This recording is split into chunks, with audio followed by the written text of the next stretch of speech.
Hey, welcome back to the channel. Got a little something on the bench. I'm working on Super Duper Mega Ultralite. Going to do some repairs, and I thought, why not come on do a live stream? It's been a little bit of time. I've been working on other things, so we're just going to jump over here on the bench and mess around with the Super Duper Mega Ultralite. I've got the Speedy Bee all-in-one to go in, and then do some other repairs. So figured I'd jump on, and if somebody wanted to come hang out, maybe answer some questions as well. So let's go ahead and jump over to the bench.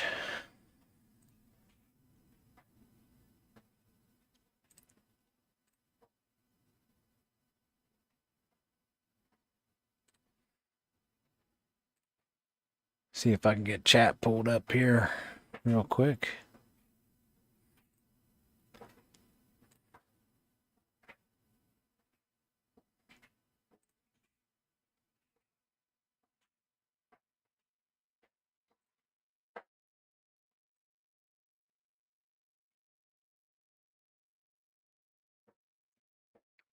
All right.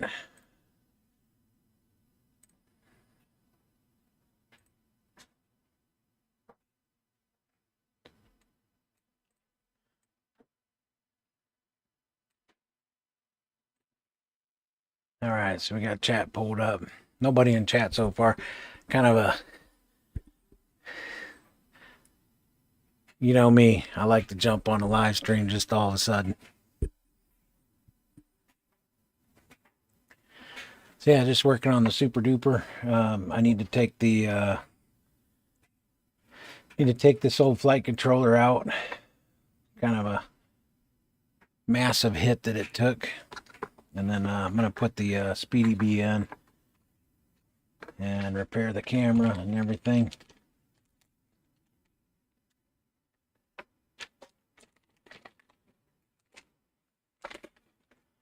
Put the camera over here. I have to grab a receiver here. Sergio, how you doing? Welcome to live stream.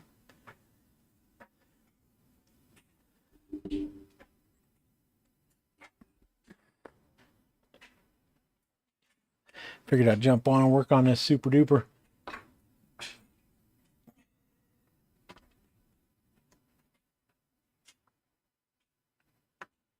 Yeah, it's unfortunate, man.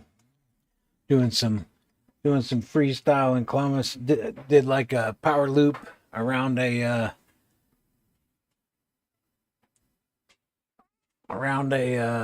breezeway at a school, and then hit the handrail. My video had locked up. That's always fun.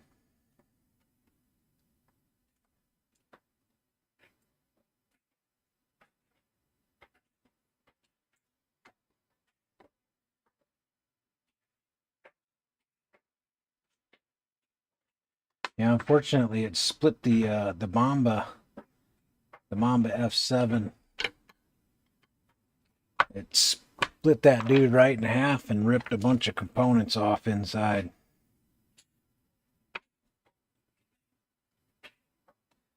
So I'm going to have to go in here and unsolder all of this stuff.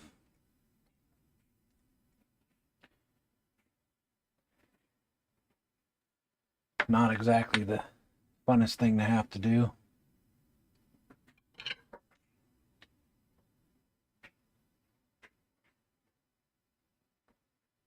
There's half of the flight controller.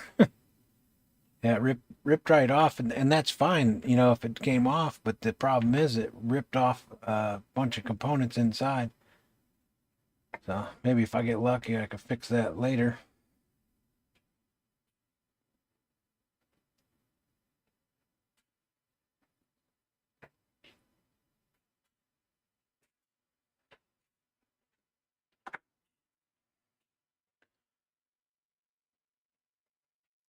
What temperature am I running? Well, right now I'm running up to 350 degrees Celsius to get the battery lead off. Usually I run about 280, 290 Celsius to do all the other stuff. But as you know, that battery can be quite a pain to get off. I designed this strain relief so that quite a neat design on this strainer leaf. You see here, it's zip tie goes on there, and that holds these battery wires, and then it unbuckles under here. So it unbuckles off the frame, and then your power leads come off like so. And then there's a motor protector on there as well. And then the buzzer is on there, so it's all one piece.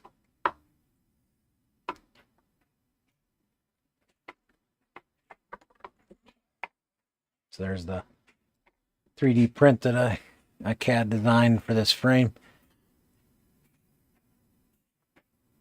Joshua Tree, how's it going? Welcome to the live stream. Just in here messing around with the Super Duper. I tell you what, I finally got outside and flew. I mean, it has been an absolute nightmare. Rain, wind, freezing cold. It's not been good. So I finally got out and flew, and I got the juices flowing, you know what I mean? So it's like I got to get out here and fly something. So I need to get this dude fixed.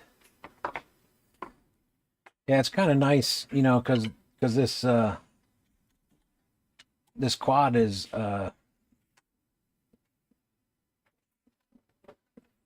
it's sub 250, 5-inch 4S sub 250, so it's 242 grams all up weight. So it's kind of nice to not have to deal with the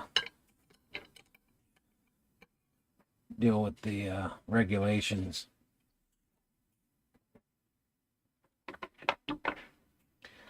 I'm just going to pull this dude all apart here. Yeah, it's been windy there too. I mean, yesterday it was terrible. I was actually doing a maiden flight of a new quad that I built, and I, of all days, right? It's like 35-mile-an-hour gusts. I still had a ball.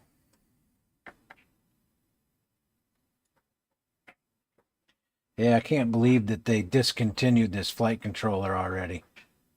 The Mamba F740 all-in-one, the ribbon cable. Like I don't even think it was out very long. They discontinued it already.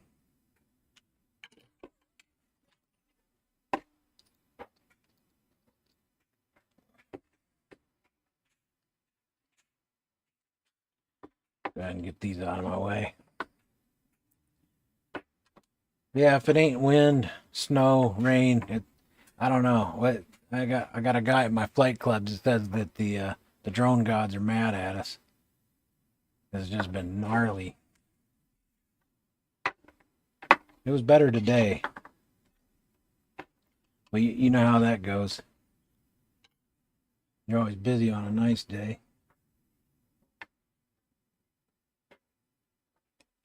Yeah, I'm hoping that this Speedy Bee all-in-one is a good match. I'll try to find the the components that were ripped off right here in the corner. I'll try to find a replacement component for that eventually. See if I can fix this thing. Flight controller did pretty good. Didn't have too much issue.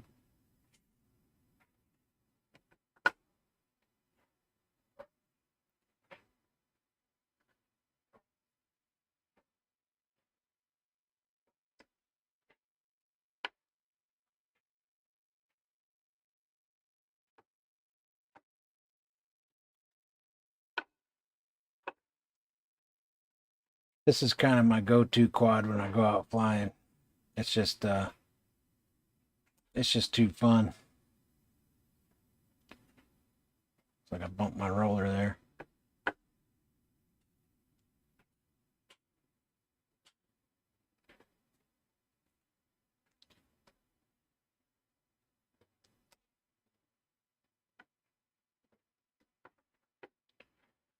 Yeah, it looks like I got all the wires off I need to get off.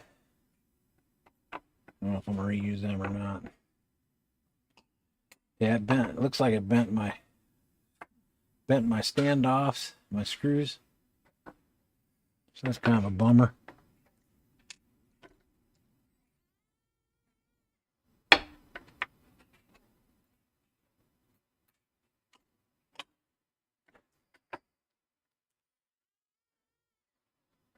Oh, you're adding an 04? No, I don't actually own the 04 system.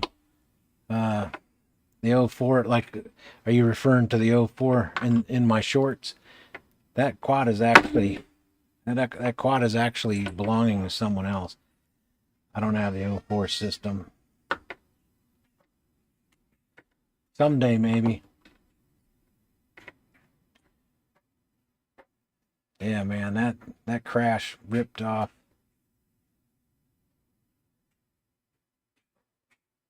Right under here, there's a component right there. It just disintegrated that component, and then the resistor right behind it, and then a small ceramic capacitor.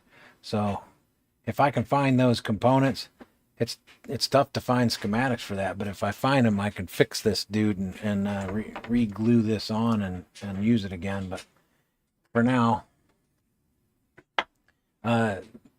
just to let you know, this Speedy Bee, I have an unboxing on the channel already.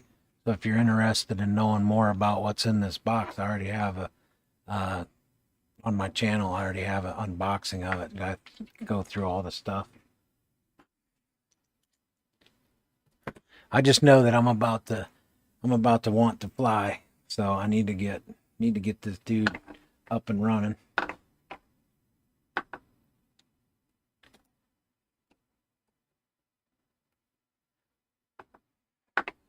Might end up having to take those other screws out. Yeah, this thing's quite a bit higher.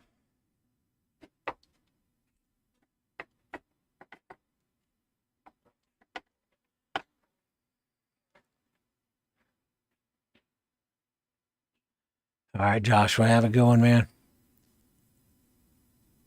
Enjoy your day, brother. All right, Sergio, have a good one.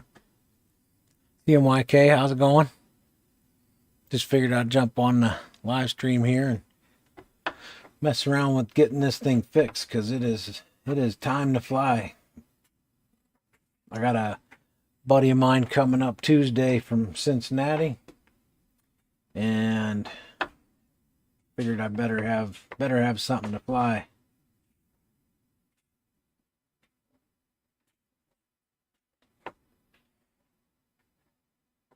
Standoffs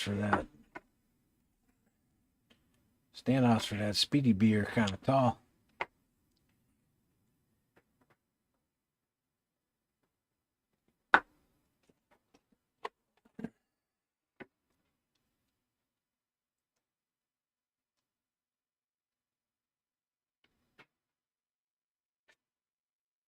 Bent my screws.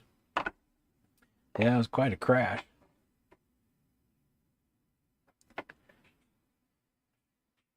It was a gnarly crash.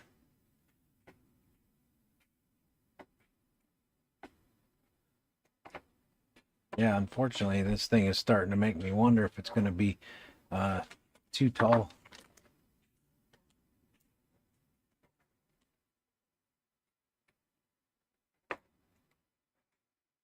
Once I install that with the Vista.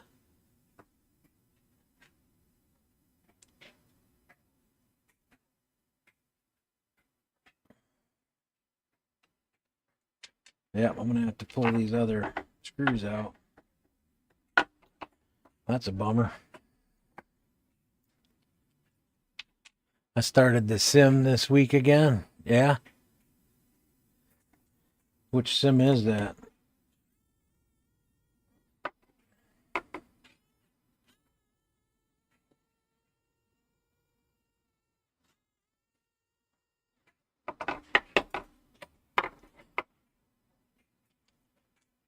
DCL. You know, I tell you what, I did quite a bit of sim early on. I don't know. Lately, I haven't been able to. I got my son the Radio Master Pocket Crush and downloaded a sim for him, and it's been a while. Still haven't done it. Haven't really done anything with it.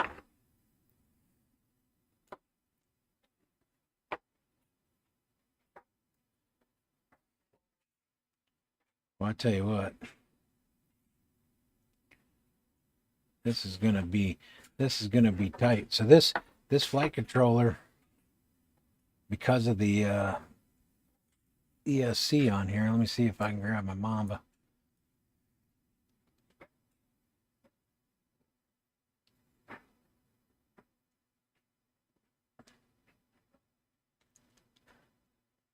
Yeah, that looks to me like the Mamba is quite a bit thinner.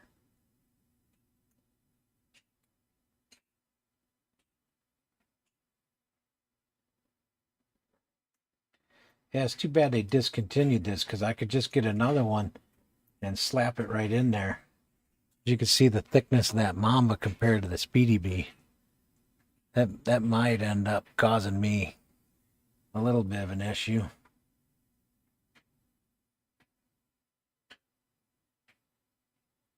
It's a bit thicker.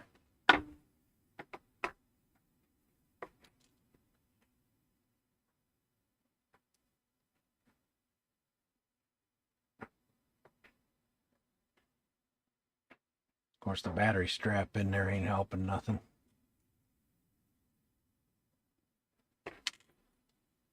This I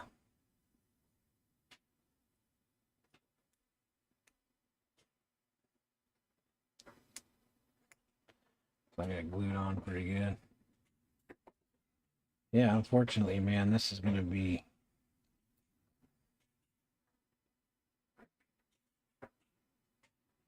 don't really want that flight controller on that strap like that, but I don't have much room to go in here, because this Vista unit has to sit up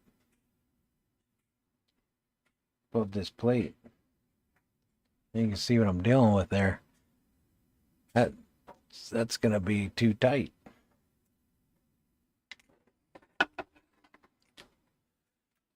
Just to give you an example, hope you can see the airspace between the flight controller and the Vista. That's how thin that Mamba is compared to the Speedy Bee. I've still got to put wires through there too.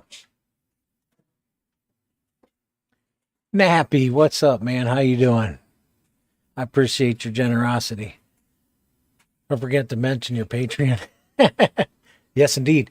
I have a Patreon, and then in the description of all my videos, I have a list of all my patrons and my channel member.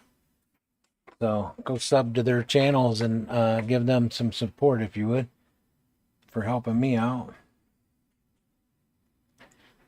Yeah, this is a bummer, man. This thing is like way thicker. Let's get an idea how thick this thing is with the connector and everything. Looks like it's about 8.1 millimeters versus 7. So it's 1.1 millimeters thicker, but it sure does seem thicker than that.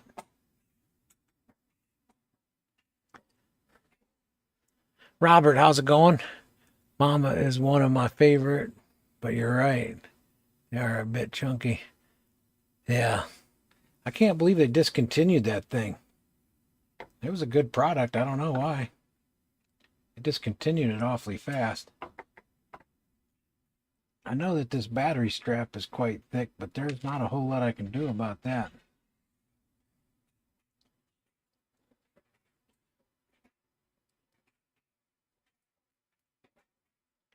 Gotta have the battery strap. The Speedy Bee is chunky. 1.1 millimeters thicker.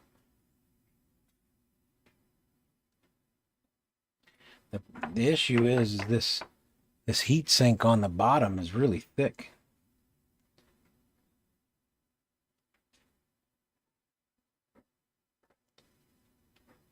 Probably heat that up and take it off.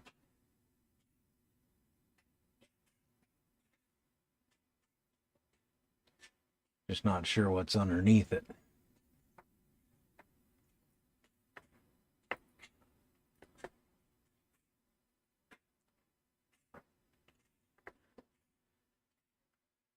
Might man, I hate to use taller standoffs because these are already really tall. I think these are 25s. Might have to use taller standoffs.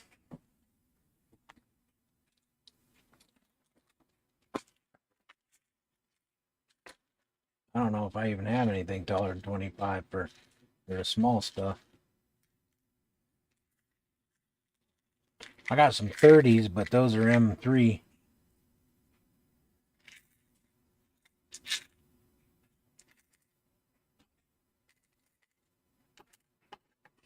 Yeah, 25.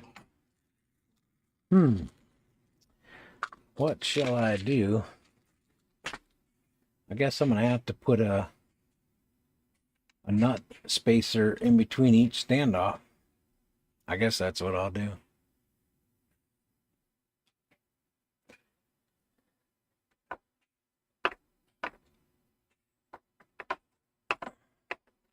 We'll have to get some longer screws too.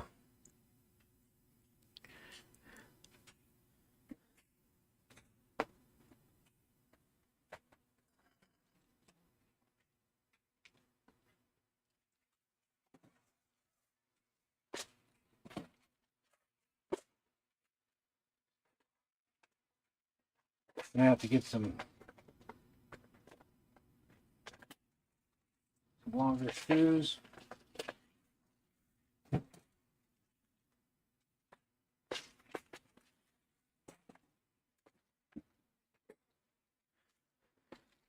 That's a bummer.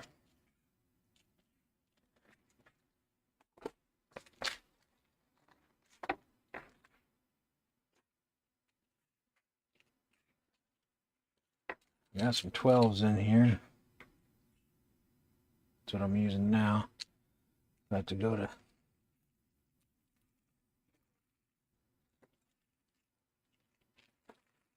a 16.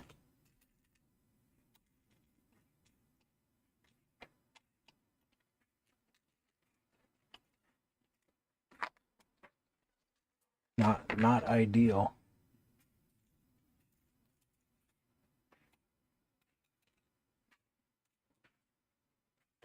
Anybody out there building anything? In the middle of building anything? Well, if I go to a 16 and then I add all that up, it's probably going to move my weight up too.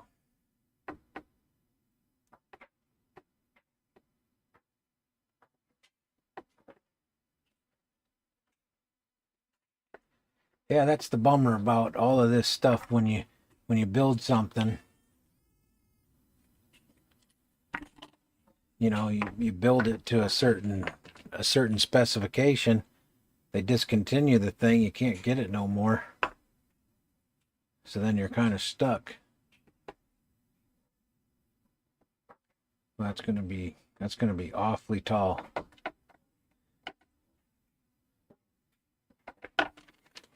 I better check my canopy and make sure that my camera can fit in there with those tall standoffs.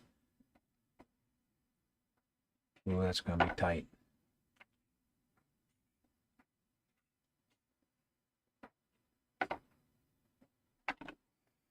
I'm gonna put a little washer in between those standoffs and just give me that 1.1 millimeter more room.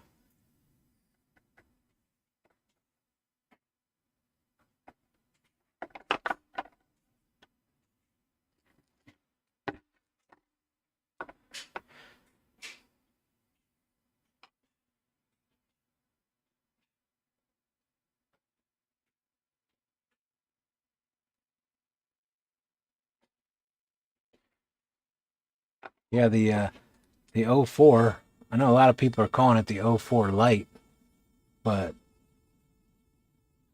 it's actually just called the 04. That would be a neat thing to put in the Super Duper. Then it'd be a lot lighter and thinner. I am a little concerned that this thing's going to be over 250 grams once I get done with it here.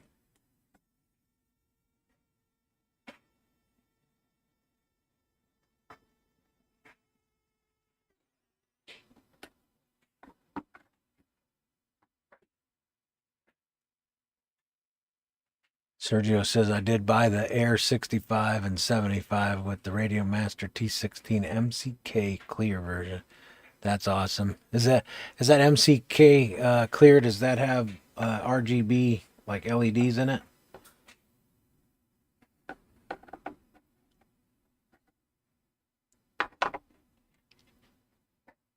I always thought about that. Kind of neat, the clear case, because then you can LED the inside of it. I thought about doing my son's favorite color is blue, and I had thought about getting the clear lights. Yes, yeah, yeah, it's pretty cool. The lights up and everything. All right, let's see if we're tall enough now.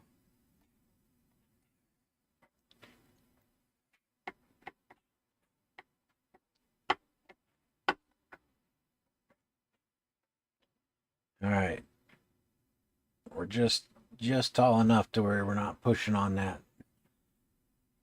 battery strap. Now the question is it too tall to where I can't get my Vista in there at all?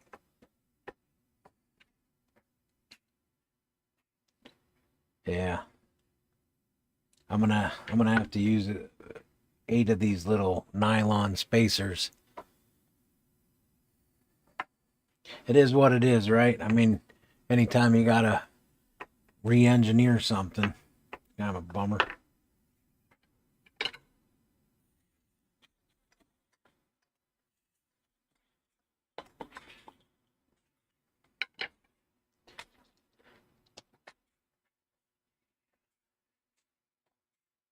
I got more to collect it. I have the first MCK radio, the pink one, still new in the box. Yeah. I have the MCK Pro. It's brand new. Haven't yet decided what I'm gonna do with it, but this is the newest radio. It's for my son. I got him the blue one instead of a clear one because I was gonna do the clear with the LEDs in it, and it was his birthday, and they didn't have it in stock. And I thought, well, who knows when they'll get it in stock, so I'll just get him the blue one.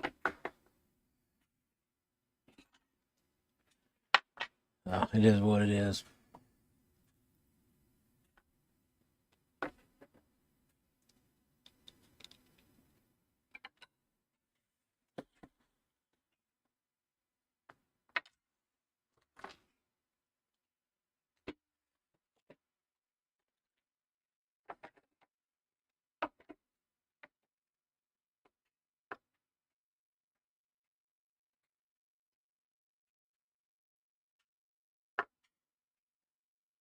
Well, that's terrible. The pad don't want to take that solder at all. It's like, nope, you're not going on. So we're gonna force it on right now. Watch how fast them pads solder up once you put a little bit of rosin paste on there. I seen a post on Facebook recently. Guy said you don't have to use any flux or solder or anything, or resin paste or flux. I just said I agree to disagree, because even this small one has a flux core.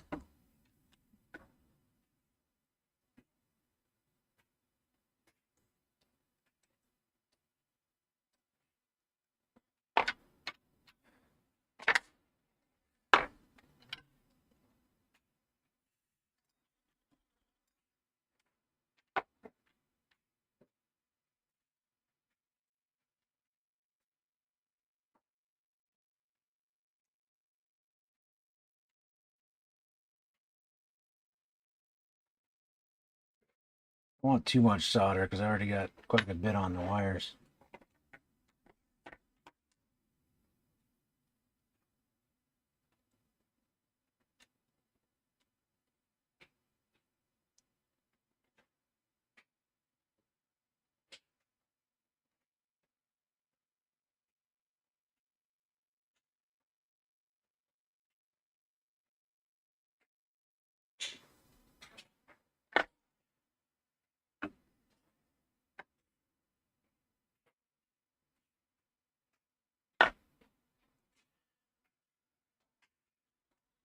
Yeah, a little bit too much on that one. Let's take it off real quick. Got quite a bit of solder on the wires, so don't need that much.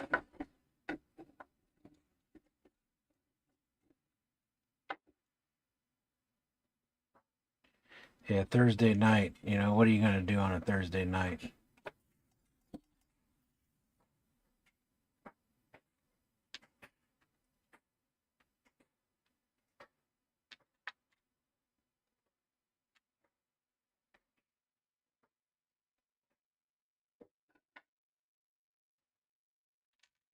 And do it up to about 350. Get this other one.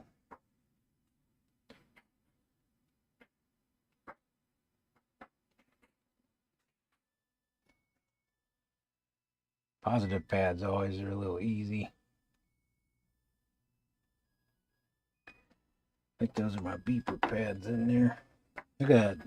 Look where they, see where they put them beeper pads?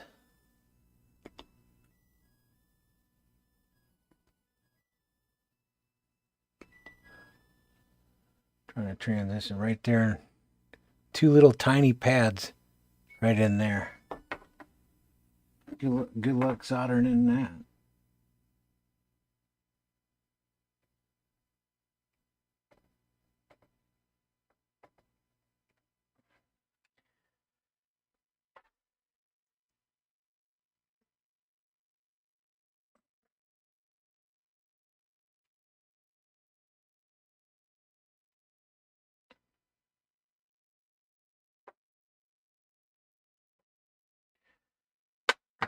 Drop a little resin in there.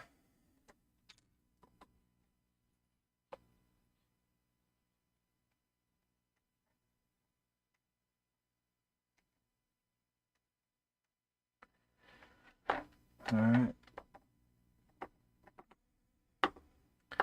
Before I hook up my motors, I'll get my battery lead back on.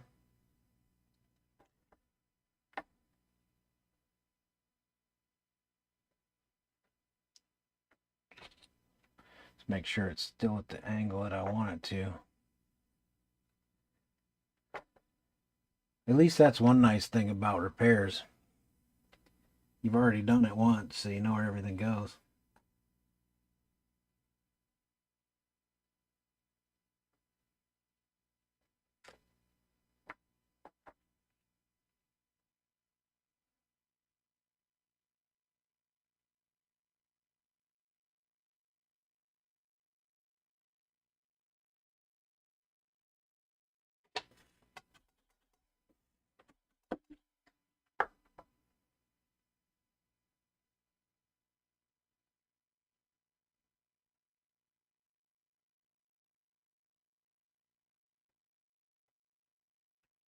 Hit that dude a little bit and sink him back. There we go. Wasn't quite all the way down the way I like it. Now we put our strain relief back on there and that dude won't get ripped off of there. Dave S., how's it going? What killed the old IO? Well, somebody with an 04 air unit tried to fly with me. I'm using the Vista. My video froze as I was doing a power loop, and there was this stupid handrail. Like, who would put this handrail on the stairs? I mean, it was like trailer hitch steel. I full sent the camera right into it. So the camera broke, which shoved it back and cracked my receiver, and then sheared the Mamba, sheared that dude right in half. Stupid handrail. It's too bad that I didn't have DVR of it, because when the video froze in my goggles while I was up in the air coming down, that's all it was. That was the end of it. So I didn't even get any DVR footage out of it. Isn't that a bummer?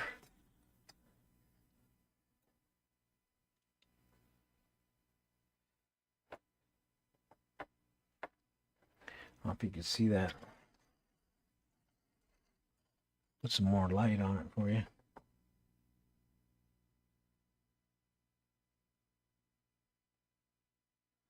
Yeah, I don't know. Repairs aren't too bad.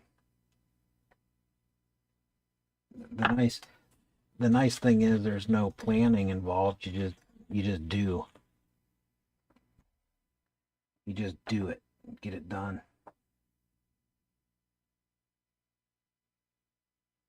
I love how them wires just fall right in there. We'll tuck him up a little bit later. I don't know. I'm kind of interested to see what happens with this thing. Kind of excited about it, really. But you never know. They may discontinue it as fast as Diatone discontinued the Mamba. I can keep saying that over and over, I know, because I'm frustrated. I'm getting aggravated that they discontinue stuff so fast, you know? All right, I'm going to have to put some resin on here. These welds are a little dry.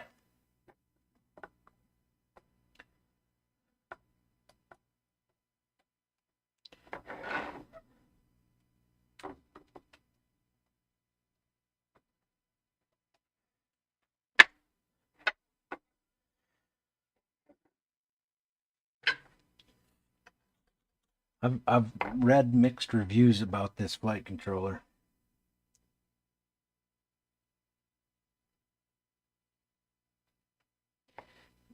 Looks like my wire's flattening out here. Get that dude back. Single file line.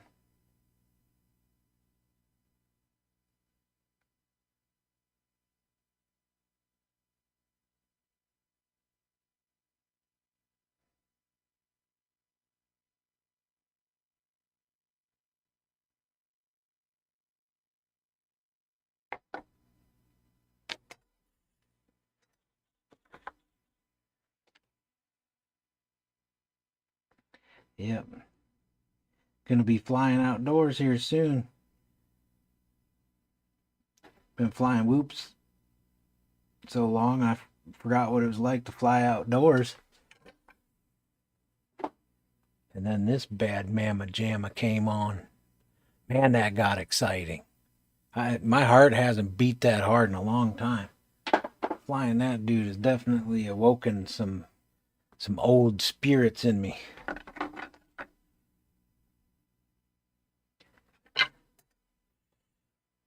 You know, you do something for so long, you kind of get burnt out or the newness wears off.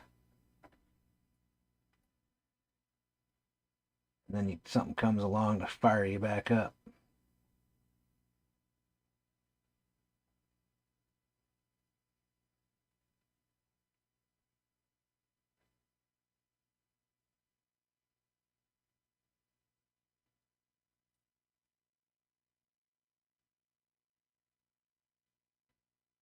Tell you what, that pad right there is a little bit light on solder. Let's give them just a little more.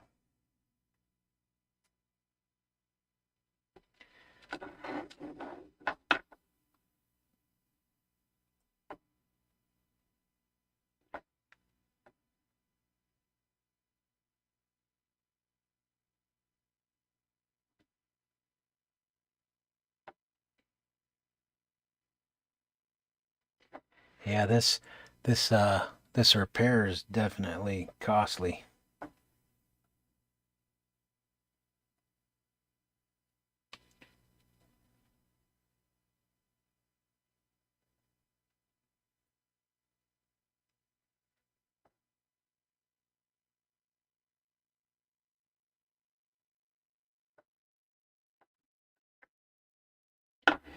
All right, so got all that done. Get our beeper hooked up here.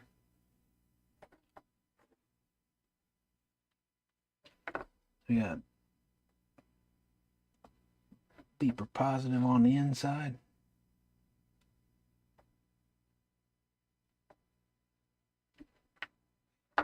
Boy, that is tight.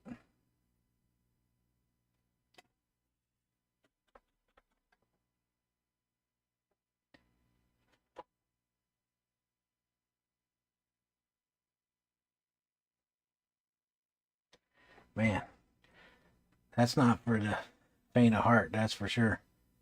That pad is tucked right inside the corner of that ESC shield.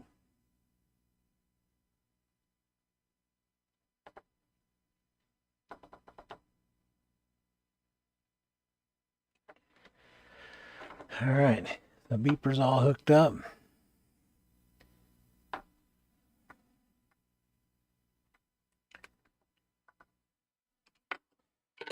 Last thing to do is figure out what I'm going to do as far as my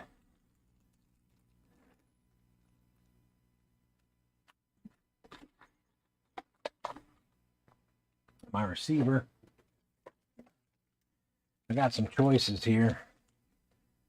I got an RP1, an EP1. That doesn't look like an EP1.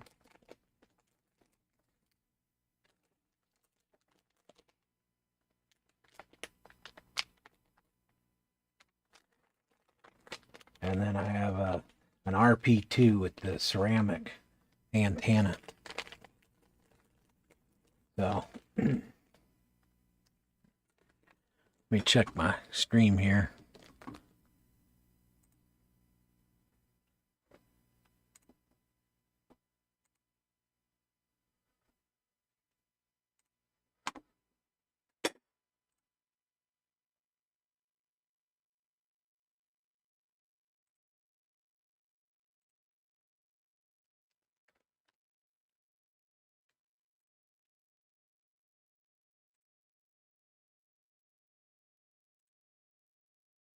Like everything's looking good.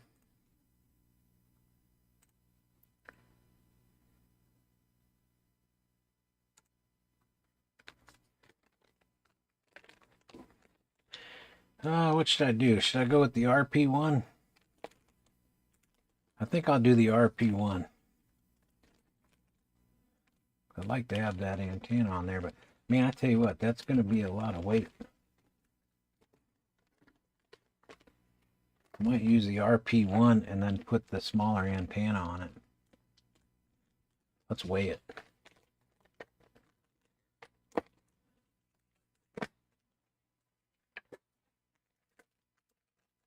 Let's weigh the antenna and see what it says.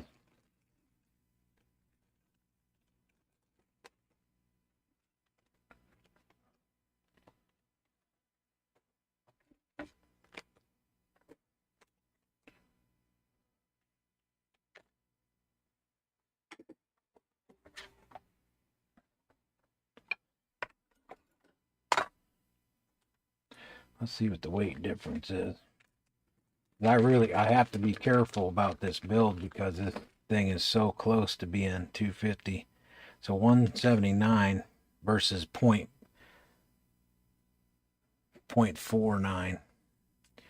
So quite a difference in antenna. I'll go ahead and use this one. I'll save this dude for a rainy day.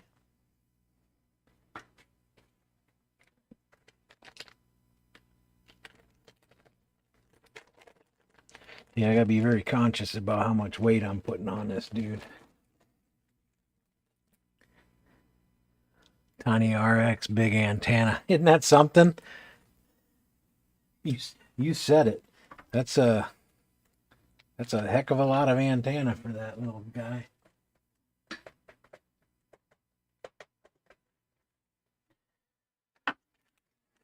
But yeah, well, the receiver itself is about the exact same size as what was on there. So shouldn't be any issue there. All right, so we have the Vista to connect. I have my Vista with a redundant ground.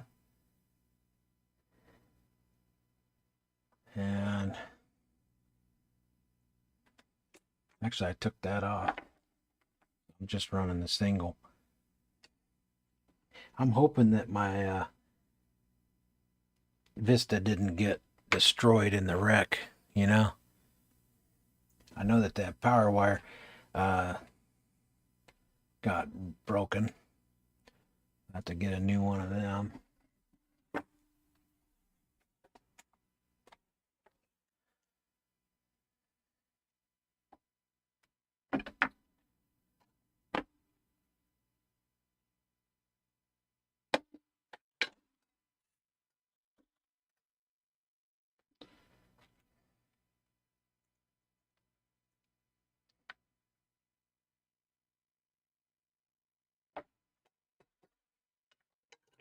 Yeah. So I don't know. I didn't know how entertaining this live stream would be, but I figured I'd jump on here in case anybody wanted to chat it up with me or yeah, having issues out there. Or I'm just curious to wonder what everybody's doing on a Thursday night besides working on a quadcopter.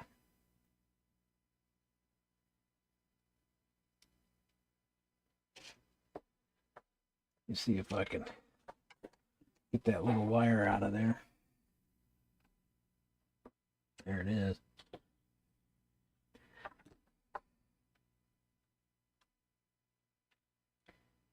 I think this wire is pretty good. There's no frays, so we'll keep him. We'll keep him. We'll get rid of this one. It's kind of hard to see what I'm doing, ain't it?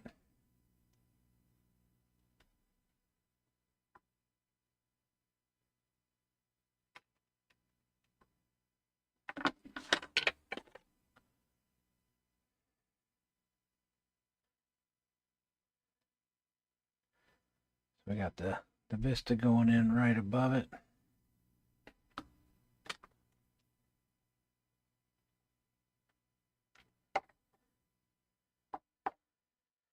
All right, so now we got to look and see what our diagram says.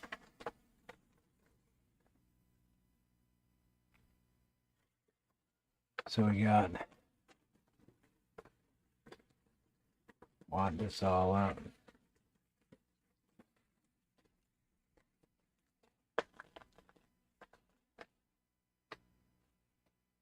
So we have T3. I'm going to use R3 and T3. So that's going to be RT, R3 and T3, the N2 there. So go ahead and connect to him.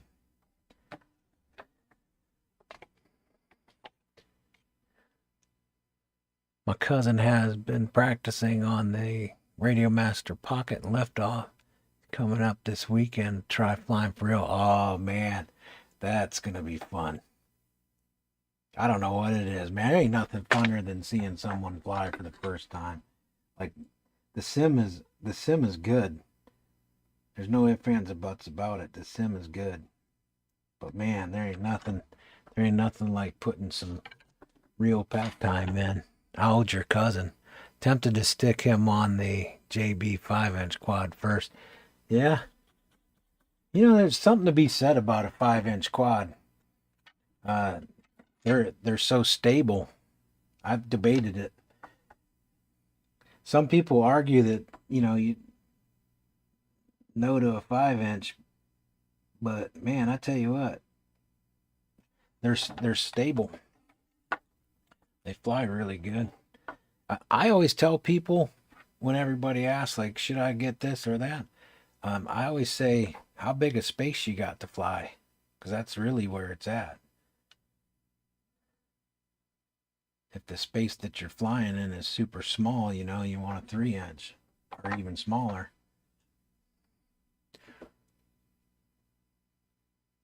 We both old dudes.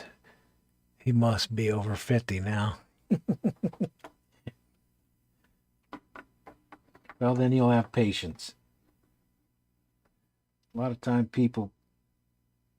young people, they don't have patience for it.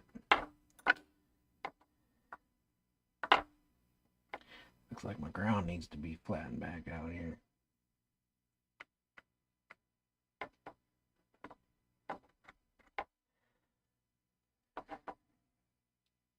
Boy, they sure didn't make these pads very big. Actually, trim this one down just a scotch. Pads are really, really tight, small.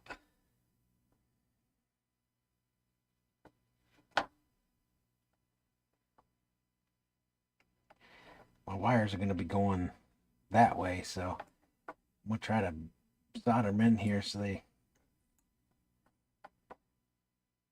flex the right way and not get broken while I'm flying.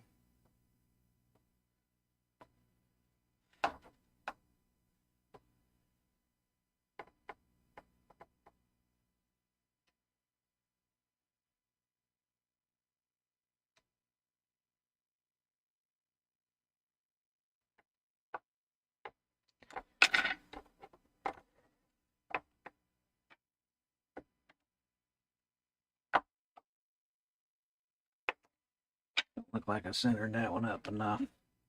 Kind of particular about my ground on my video system.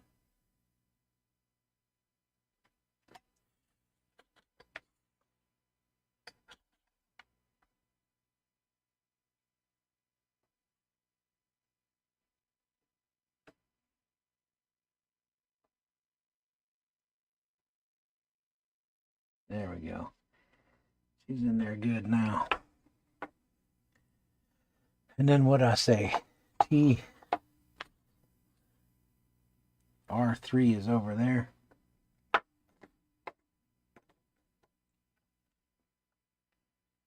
So R is green, so I want blue for T to R.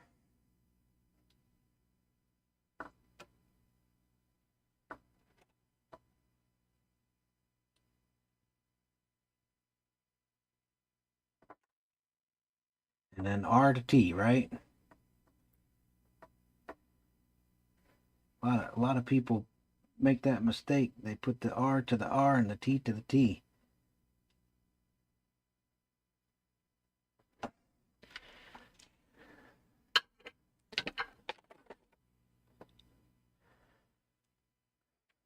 Exactly, a 5-inch covers my 12 acres. Man, 12 acres, beast class. Time to bust out the beast class. Let's see here. Teeny whoop in the yard and around the house. I'll tell you what, that 75 millimeter HD0, the UDL, man, I sure like that. It don't matter if it's inside or outside. I like it. You can fly anything, a jungle gym, house, park. All right, let's look here and see, because we're running 4S on this. I believe the Vista is capable of that. I'm going to look it up just to make sure, because I done forgot. But I do have a VBAT pad. S-Bus 4 or 5 volt.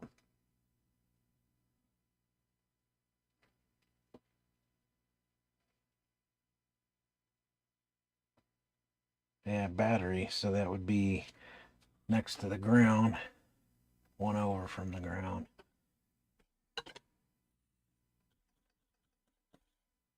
Well,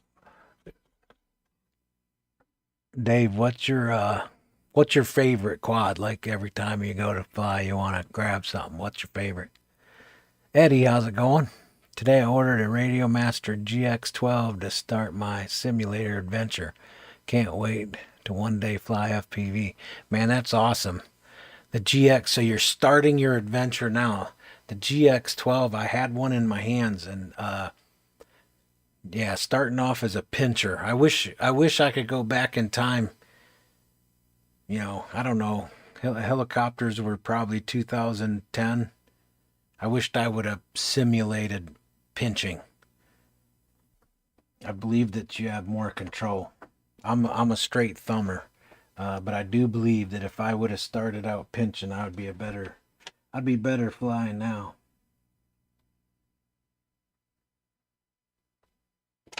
Ooh, that pad is awfully dry. Grab some resin in here.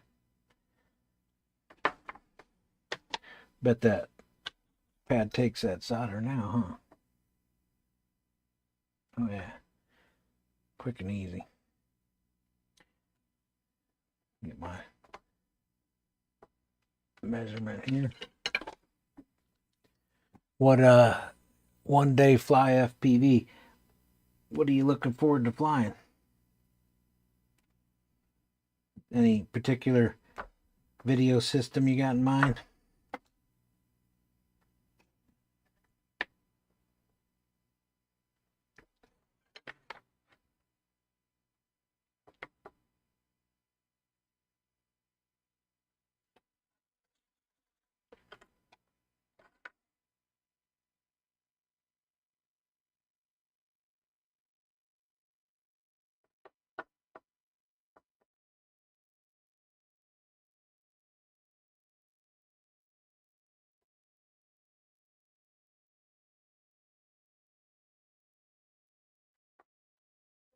All right, this is hooked up.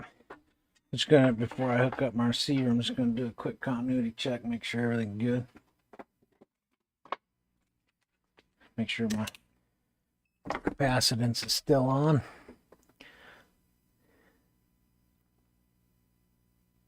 I really like the Pavo 25 V2. I have the 03 in it, and the JB quad 5-inch is still on the analog. It's super fun as well. Soon I'll put a 03 on it. Man, I tell you what, I'm gonna have to agree with you. Flying that 04 yesterday and today, man, is that something? You know, because most of my quads are still analog. This is the outdoor wise. I only own the 2 Super Dupers that have the Vistas on it. So flying the 04 was quite a treat. It's unbelievable how good it's gotten. All right, we're good there.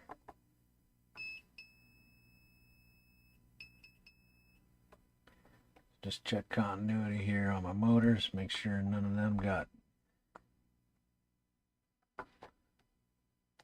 anywhere near the ground. Check our VBAT line over here. Make sure we didn't touch anything.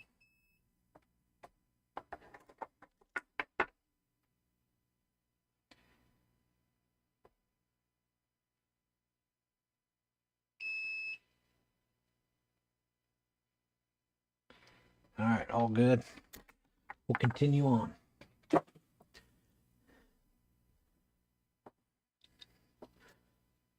Yeah, the Pavo 25. I've seen quite a few YouTubers out there talking about that thing.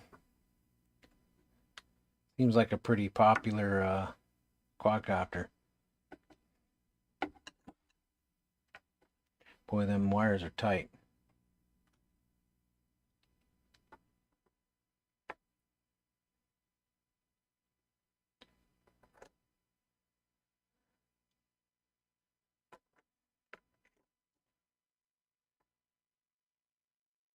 They might be a little too tight. Yeah, this big heat sink. I have to go up and around this heat sink.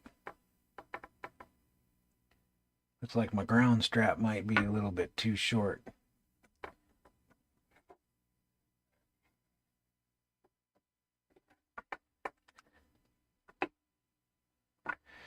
I gotta pull that back apart. G12 is a heck of a start. Yeah, I agree. That G12. I got to check one out at one of our local races. I like the Zorro quite well.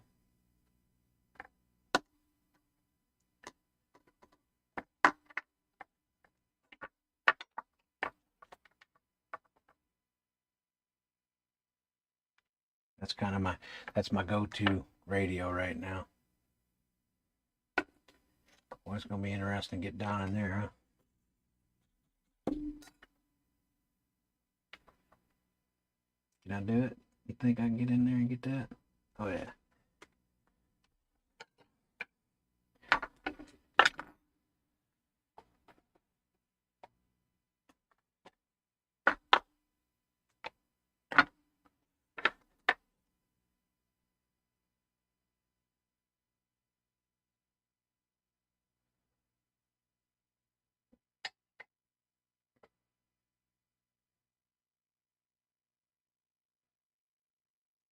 Done got that stuff all over me.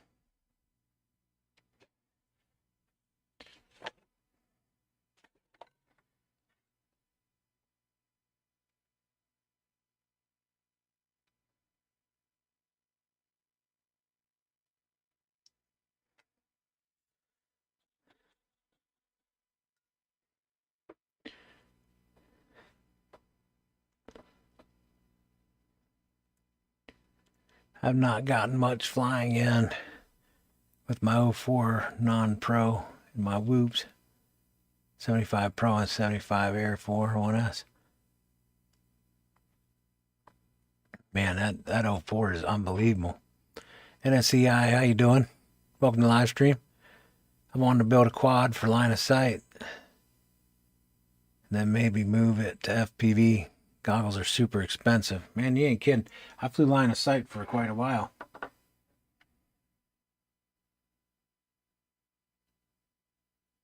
It's too expensive.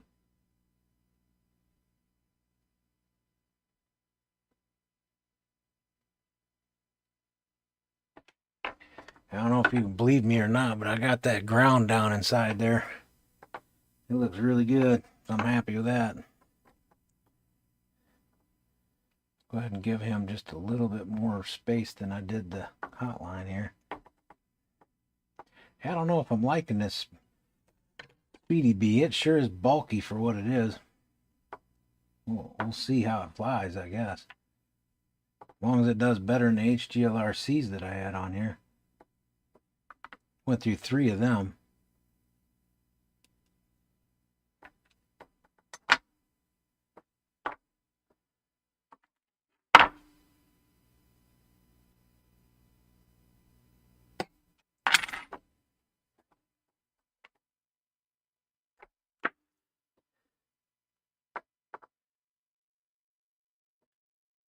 Problem is there's little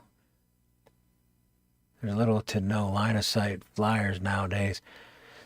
I don't know. I really enjoy line of sight. I built a 7-inch for it. I flew at line of sight for a while, and then I ended up just throwing an analog rig on it. But I mostly fly at line of sight. I thought about putting some LEDs on it, you know, really deck it out, and that way I could fly it at events. So if there's an FPV event, I could take the analog system off, and then I could fly at line of sight with LEDs on it.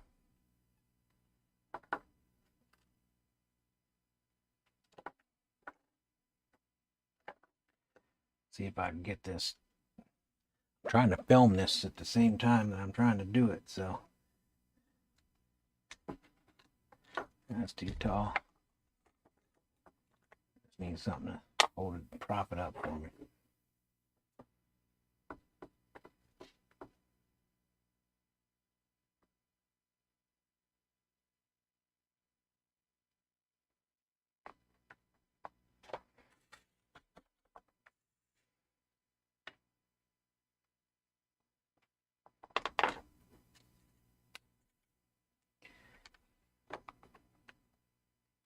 Grab a little more solder here.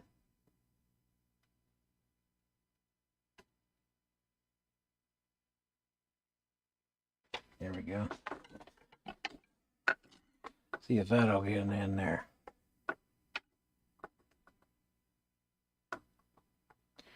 I want it to be tight because I don't want those wires moving around in there while I'm flying. I can't believe how bulky that thing is. That's terrible how bulky that is.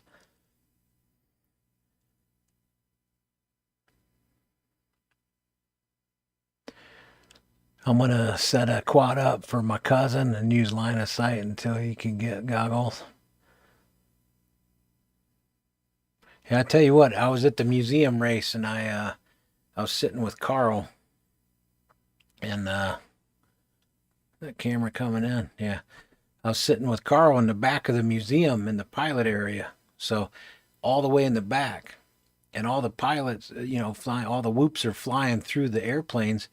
So it's quite a bit of distance, and then all the multipath from that, and that the HD0 Pro Box Pro goggles. I was really surprised. I couldn't believe it, but I could race that whole track sitting all the way in the back.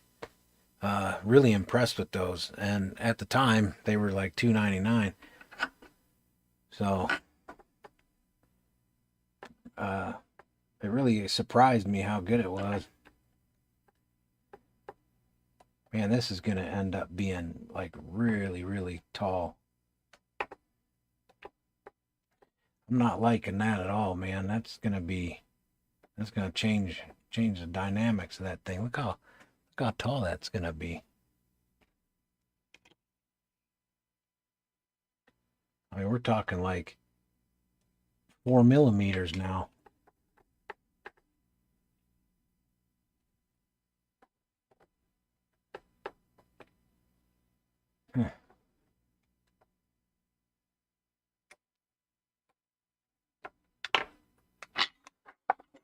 Let me see here.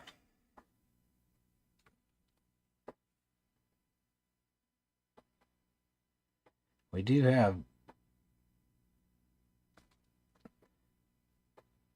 some pads over here, but there's no V-bat pad on the back. So that's frustrating.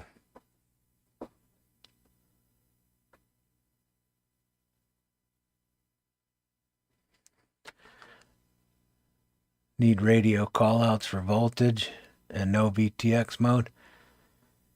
You know how to set that up, right? I've learned first 5 packs line of sight. At least 5 packs. Quad movers is really good at line of sight. Yeah, quad movers. Probably one of the best. RC Addict. I haven't seen a video come out in a while from him, but RC Addict, he's also an amazing line of sight pilot. Watching him do that in person is quite something.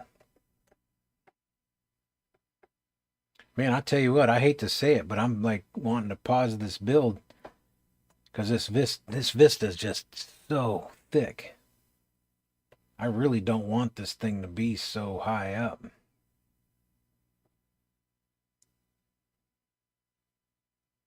I'm not really liking how this is going together. I don't really want to bring my Vista wires outside.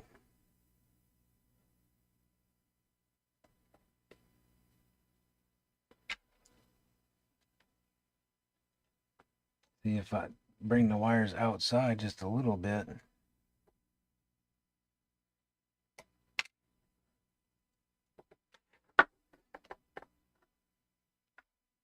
Yeah, I'm going to have to do that though. I'm going to have to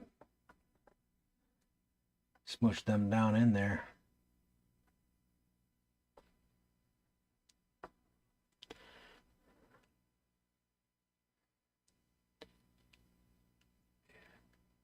Yeah, I've done the voltage callouts recently. Okay. I'm a good researcher at this point. I've figured out so many crazy FPV issues already in 8 months. Yeah, 8 months in, you're a pro now. Isn't that something? How fast it moves. I've tried to keep up with it. I really have. I just, you know, I mean, my whole channel is based on having some information, right? And man, it's so hard to keep up with all the stuff.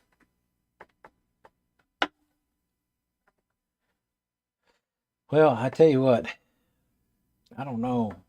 I think I might end up routing these wires underneath. I think that's what I'm gonna end up doing. I really don't like going out the side of it. So I might reroute these wires. I don't want to go underneath either. Conundrum.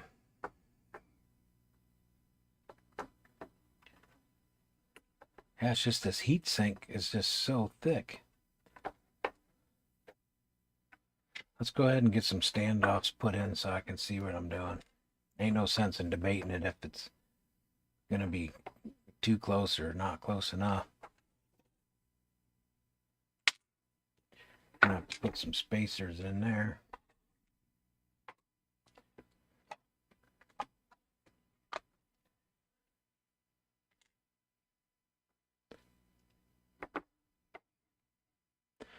Guessing on the quads. Yeah. 8 months, 8 quads, 3 video systems, 2 goggles. I hear you. I remember when I first started. I tell you what, I don't know if Stu from UAV Futures knows it or not, but him and Andy RC probably have cost me more money than anybody.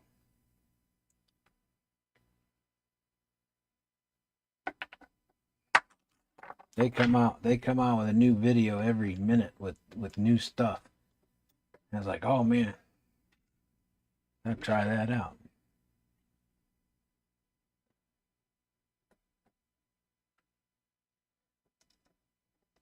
Yeah, right now I'm basically just focused on mocking this thing up, make sure that everything's gonna work.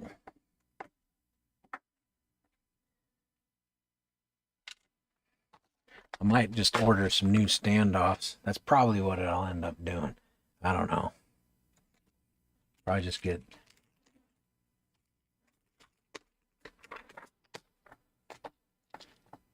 some different standoffs, and then I don't have to worry about it. You know, if I took that Vista out, I could put this HD0 VTX in there. Look how thin that is. That'd slide right in there pretty easy, huh? I won't fly HD0 freestyle. Ain't enough range. So when I'm flying freestyle, I'm going behind buildings and, or no, I'm not going behind buildings. I'm flying around trees. And if the tree is moist, the video will cut out. Not had real good luck with freestyle on that. Although I haven't tried their 1-watt VTX either.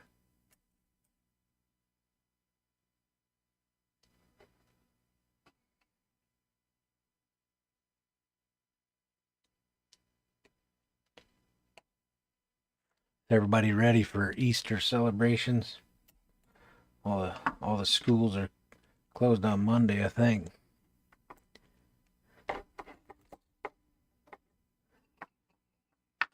It's a hobby. I have lots. This one is actually not bad. Yeah, compared to like fishing, like bass boat and some of the other hobbies, I have more into my motorcycle safety gear than mods on my bike. Yeah. Man, motorcycle stuff. I got a VTX 1800 Steam Candy Red. And just some simple accessories for that thing. It's absolutely bonkers. I'll tell you what, I think this might work.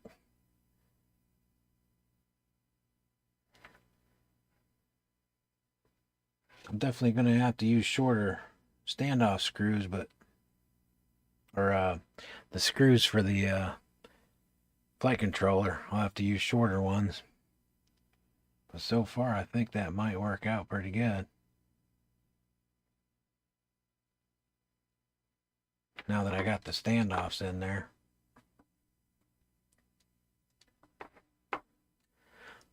Now the question is, where am I going to put my receiver? Because with that stack being that much taller, my receiver's not going to stick in there. Analog breaks up bad when I fly around my steel house. DJI hold strong. Yeah. Yeah, if analog breaks up, HD0 is going to break up. It makes me wonder. I hate to say it, but it makes me wonder when I'm flying DJI. I wonder about like the radio frequency penetrating my skull, because it's transmit and receive. So it makes me wonder. Looking for my stand. I'm just gonna grab two of these standoffs instead of taking that canopy apart. These are the original standoffs for this frame. So that's the Pyrodrone UL5. I actually talked to Serge on the phone about this frame, and he did a little modification before he ended up coming out with it, so it worked out pretty good for my Super Duper. Serge, he's a pretty good dude. I've worked with, I don't know, I've ordered a lot of stuff from Pyrodrone, but not lately. I haven't ordered much of anything from anywhere lately. This past year. Pretty tight. Oh man, fishing is a huge wormhole. Yeah, you ain't kidding. It's worse than shooting. Limit mine to ice fishing. Still 10K invested. Man, I miss ice fishing. I moved to Ohio and there's no such thing as ice fishing. I really miss it. We had a nice fish house too. Got a nice little wood stove in there, flat top so you can cook on it. You could live in this thing. It was a 6-hole fish house. Take it up northern Minnesota. Go fishing. Man, I miss those days. People, when I told them we used to drive a truck and trailer out on the lake, they'd look at me funny. Just realized I forgot to put that washer in there. We put shacks out on the ice for a few months, yeah. I know. I miss it. I don't know. There's just something about that little dinky pole in your hand that bend down, and then watching that bobber slide down the side of that ice. You know, 1.5 foot thick ice, maybe. You watch that bobber slide down. As soon as they get past that hole, you snag into them. I don't do much fishing anymore. I don't know. What do you think? Looks like we I think we made it. So it looks like the washer's going to be just enough clearance. I'm not going to have any vibration from the top plate going into my flight controller. Of course, the flight controller is going to go down a little bit once I cinch down on these standoffs. So I think I'm good. Wires are plenty long. They're not going to be moving around or vibrating. That's the other thing. If you have a fair amount of wire going over your flight controller, you can, before you attach it to, like from here to your flight controller, put a piece of shrink tubing on it, and then put a little hot glue after you're finished your build. Tap a little hot glue, and that'll keep that wire from vibrating on your flight controller.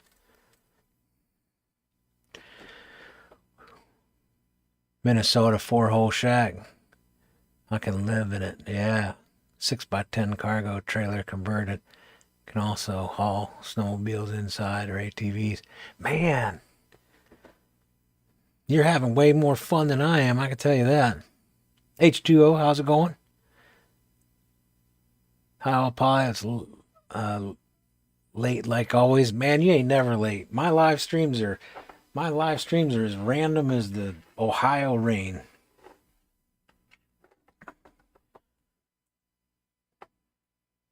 You ain't never late. All are welcome at any time. Yep, I think this is going to work out good. You know, I don't even know if I need to take the back ones off. I think I'm going to put that receiver in. I got to figure out where I'm going to put that receiver, though. We're going to put the buzzer over here. Man, I tell you what, I'm going to fly this sucker tomorrow, I think. It's almost midnight right now, so neighbors probably get mad at me if I go out there ripping on it right now. Yep, I think this is going to work out. I don't even think I'm going to have to trim my standoff screw or my flight controller screws. They're kind of sticking up, and that bothers me. So you're in Minnesota, 4-hole shack. You ever fished Mille Lacs? We always like to go to Billsby, Mille Lacs, and Square Lake and Perch Lake. Those were kind of the favorites. 25-inch walleye was my biggest this winter. Man, you're killing me, Dave. Used to go walleye fishing in Lake Erie. I had a buddy of mine that has a big Lake Erie boat. We used to go. It was kind of unique. What he did is there's a parachute you throw in the water, and the wind would blow you. And if the wind was blowing you too fast to troll, you'd throw this parachute out in the water, and it would kind of drag link you. That was a lot of fun. Catching walleye out of Lake Erie was a good time. I really do miss fishing in Minnesota. Man, when I was a kid, I could hit a paper plate from 50 foot. What size prop will you run? The prop on this is the 5-inch peanut butter and jelly bi-blade. So this is what the dude looks like when it's done. So that's what I do. I got 2 of these. Actually, I got 3. One of them's analog still. But yeah, this this thing rips. I have a build video on my playlist, and if you go to that build video, the end is the video. So there's like a bunch of different videos. The end is on the front of it. There's some flight footage in that of that thing ripping. I built that for Sussex over in the UK. There's a group of guys that was flying, and they have to be like they're just outside or just north of, but the laws there, wherever they're from, is you can't fly anything 250 and up. So I spent 9 months. I had a prototype. I had a V1, V2, V3. I call this the V5.5 because you know how it is. You add a name to something, it makes it so much cooler. So that's the Super Duper Mega Ultralite 244 G 4S 5-incher V5.5. But yeah, it flies. It rips.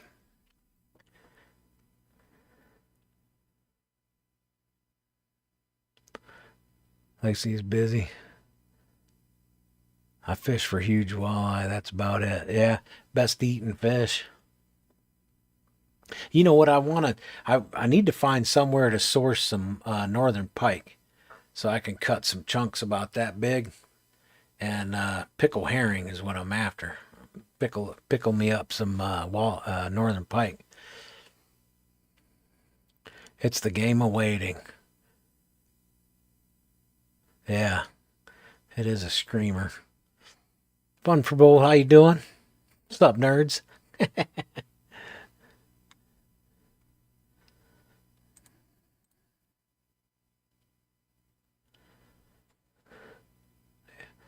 Yeah, pickle pike is a huge thing. Yeah, not here. You tell somebody or ask somebody if they want some pickled fish, they look at you funny. Old Minnesota. Well, I tell you what, I gotta think of where I want to put that receiver.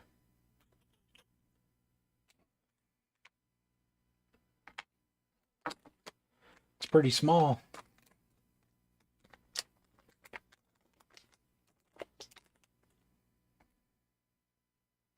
Oh, ELRS RP1. Might put it right here in the front, hidden in the back of my camera. Had to replace the camera too. Man, it was a heck of a thing.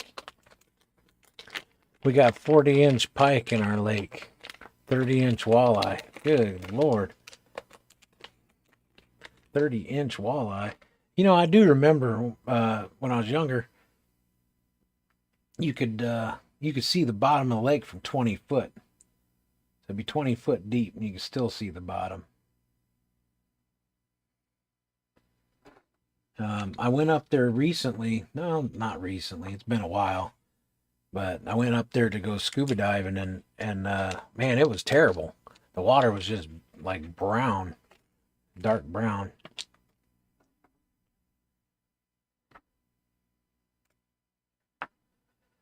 Better get this camera put together so I can see how much space I got for my...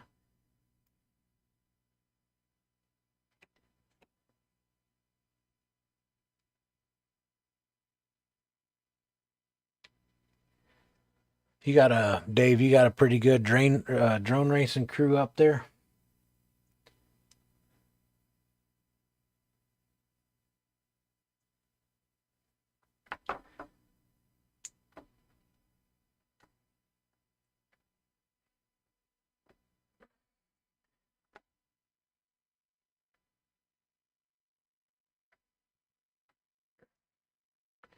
I'll set that to 30 probably.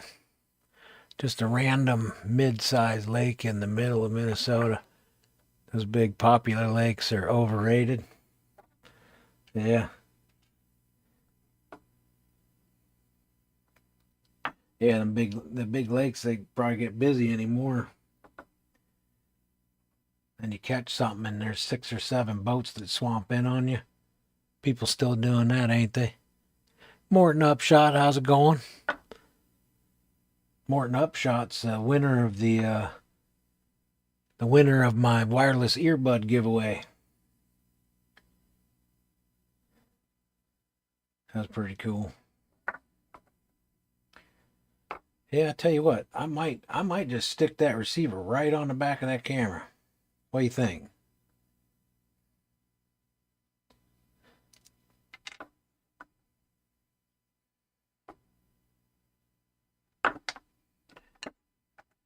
Let's do it.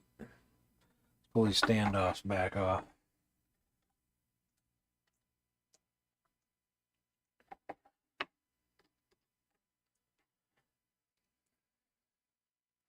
Nope, I have to drive hours to find rate. That sucks.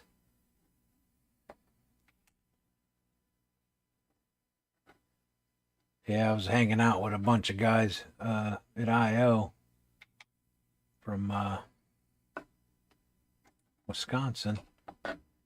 They just had their ice storm race. I wanted badly to go to that. Unfortunately, it didn't work out. These aren't button head. These are box head. I need some button heads.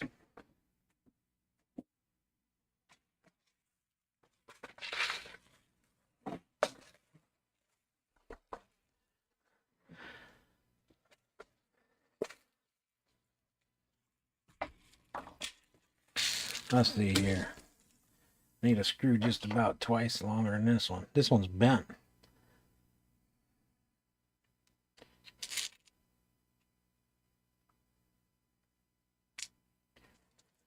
Now, these are all shorties. I might be out of luck. I might be using that one after all.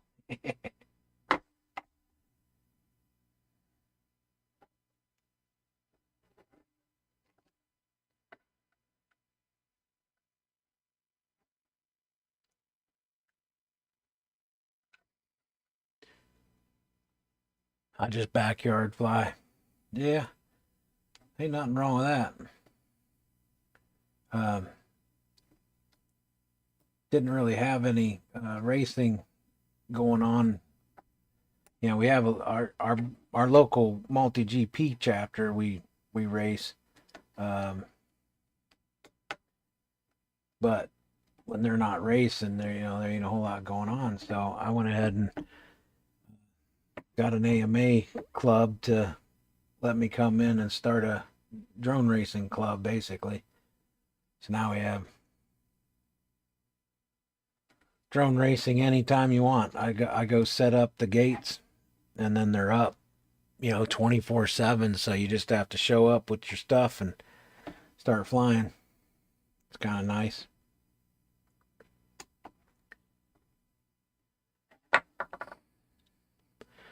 I'd like to get a course dialed in through the yard and around the property that I can run. Yeah. Have you seen that? The chapter gates? It's like fpvgates.com or something. That's what a lot of us are using. You get like 10 gates and 6 flags or something for $350. I think they call it a club package. Yep, that's going to work. And that receiver, I don't think that receiver is going to fit in there.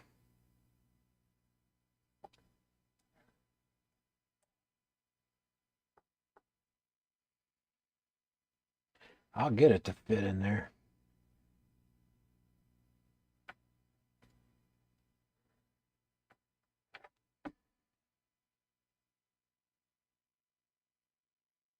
Man, this is a tight build.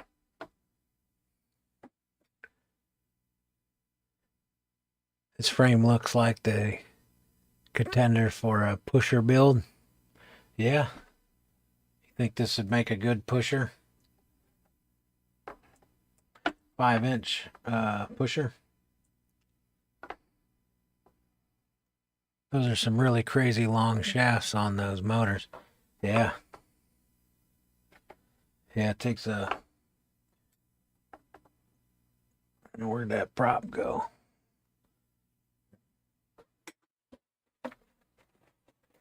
Threw it in the trash. The hub on that prop is pretty tall. So there's just enough room for your locking nut. Yeah, about that much space you have to cover. I don't run tri-blades. I've tried all kinds of different props. The 9 months I worked on this project, I did all kinds of silly stuff. And this is the final. Now, of course, you know, when I win the lottery, I'm going to get that 04 system. So all I got to do is swap out the Vista and put that 04, not... People call it the Lite, but it's not called the Lite. It's the 04. The 04 Pro and the 04. It's 8.2 grams. And it's going to go in there really nice. I was very fortunate that somebody had given me the V2 goggles and the Vista. 2 Vistas and the V2 goggles. So I was able to do this because this was analog.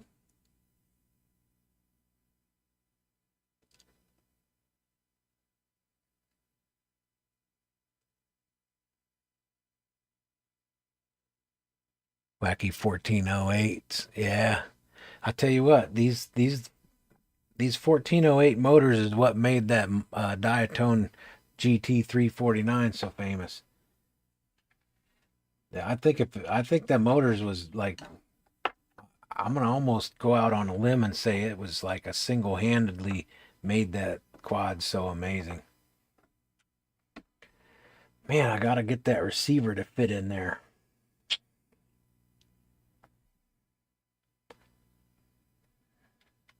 I know it looks small, right? I mean, this thing ought to fit just as easy as wherever, but this between this camera cable having to be wound up in there, and then the mounting screw for the flight stack, it doesn't leave me a whole lot of options.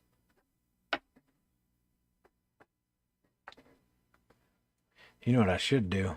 I should build it into the canopy, and then I can have my antenna on top. You like my my 3D printed canopy I made? Holds my antenna.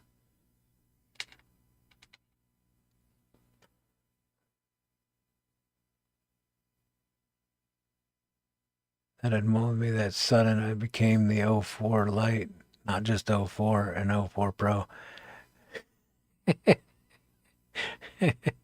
Yeah. Everybody refers to it as the 04 Lite, but that's not what it's called. Well, I'm going to have to trim these screws down, or I'm going to have to find smaller ones. And then it might fit in there.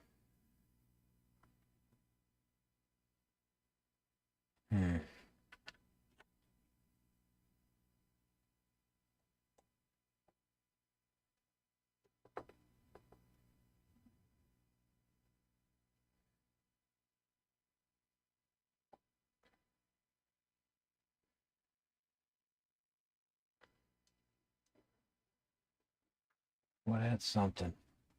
Could fit up right in here. You know what? I bet I'm going to stick it right up inside there. Right there. Yep, that'll clear it. That's where it's going to go.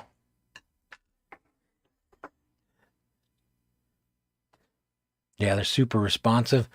They are responsive.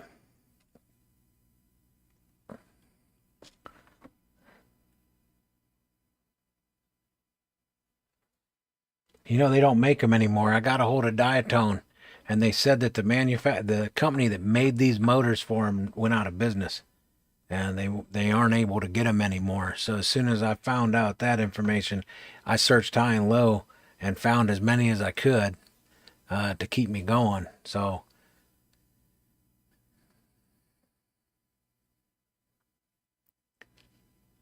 shark fin. Yeah. Pyro makes it better. 1408 super coggy. Really, that's interesting to know. Yeah, these are pretty. You can feel them. They're definitely coggy. They're not like the Tachyon motor though. These Tachyon motors, the 1408S 43 Tachyons. These are the most coggy motor. I don't know if you can see that prop. It's maybe an optical illusion on film, but that is those.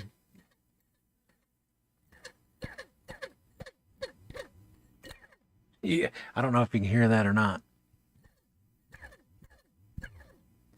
They'll eat a battery right quick.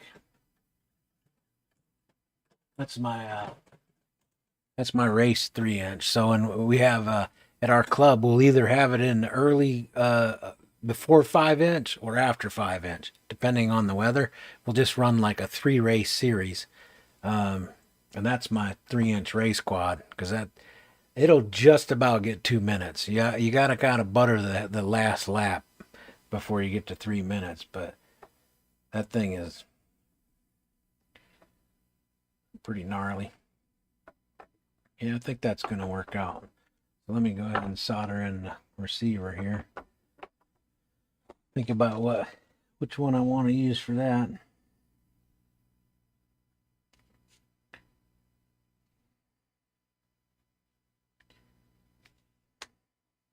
So S bus is R2. 5-volt ground.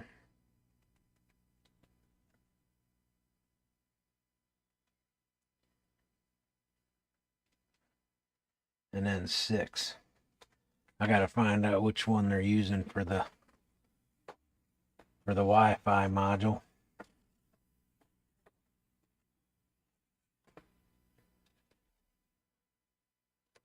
So UART 6. Override TBS receiver settings. So UART 6 is what they're saying we can use. So it's right there. And 5-volt ground right in front of it. Alright, we'll do that. We're gonna tin up some pad here.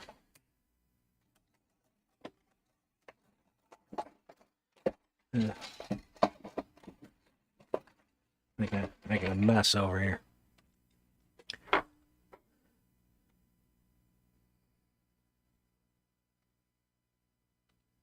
I fought the internet and lost on that one.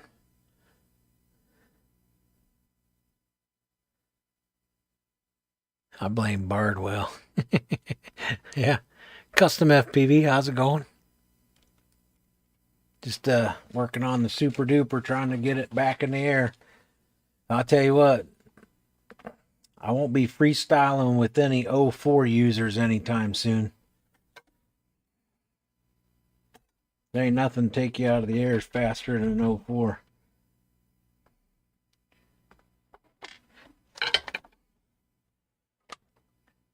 The video just freezes up on it.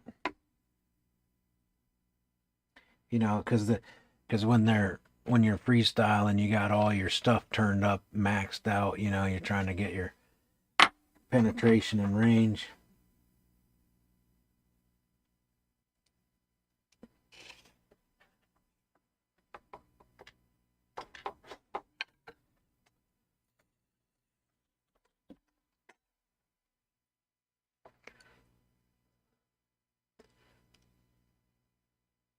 Was I standing next to him? No, I wasn't. I wasn't even close to him. Um, it's a pretty cool place. If you want to see a flight video before I crashed, uh, in my uh, in my video list, it's just like a bunch of guys standing underneath a tree. and then in the caption on the video thumbnail it says another FPV video nobody's gonna want to watch. It's just like I don't know, a couple months ago.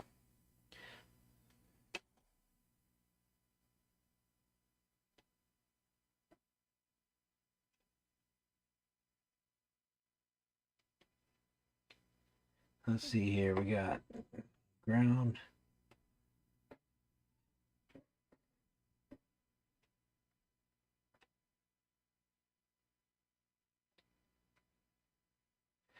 Five volt.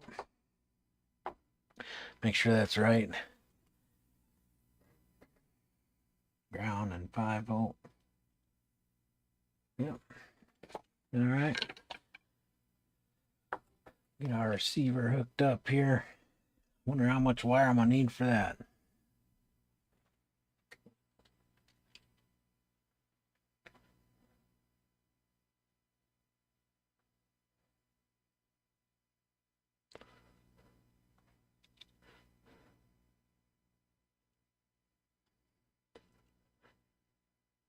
There's a gag sale listing posted on Facebook. A few ESCs and a flight controller for $7,000. Man, I tell you what, I don't know. There's quite a. I'm not even gonna get into it. I'm just not. But some of these places raising their prices and all that has been quite a controversial story. People definitely have strong opinions about all the stuff when it comes to the pricing.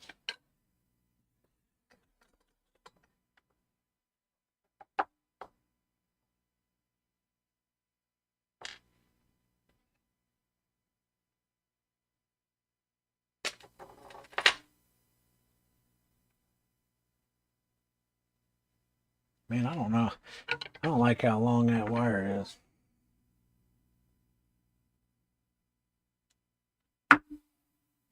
Trim a little bit off of that.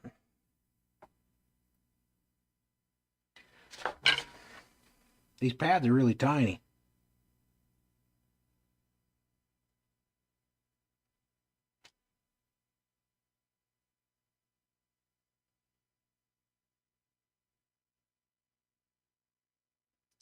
I mean, the pad is as small as the tip of my iron.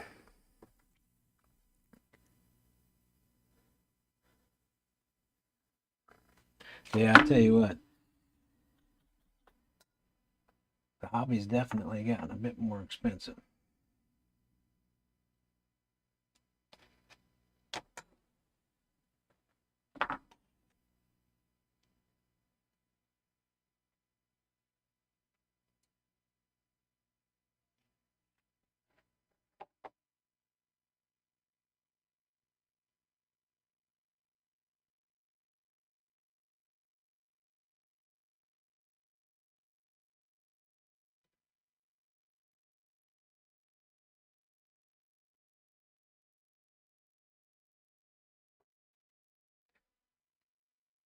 See my telemetry pad. I think I'm gonna make him white. I gotta remember that, right?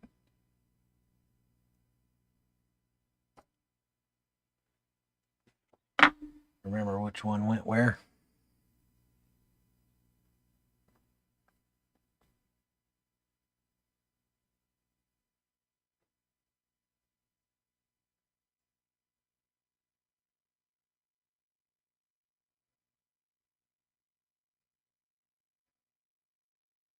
Yeah. Pads are really small and really close together.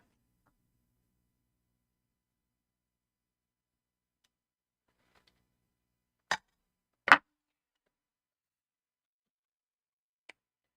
got a few of these flight controller or Speedy Bee products,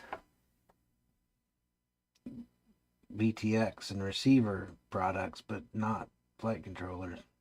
I don't have any Speedy Bee ESCs or flight controllers.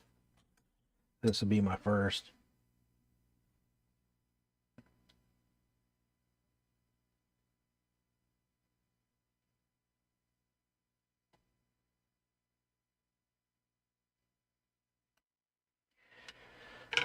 All right. Now we gotta see.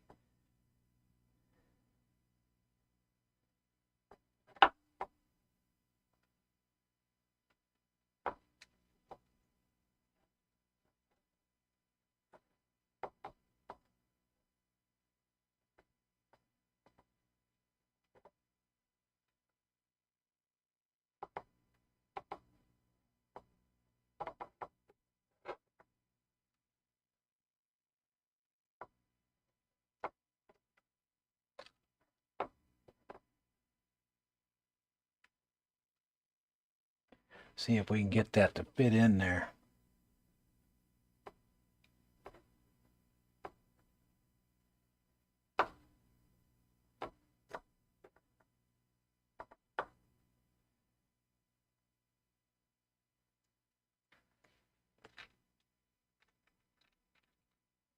Grab a little piece of shrink tubing to hold this bundle tight together.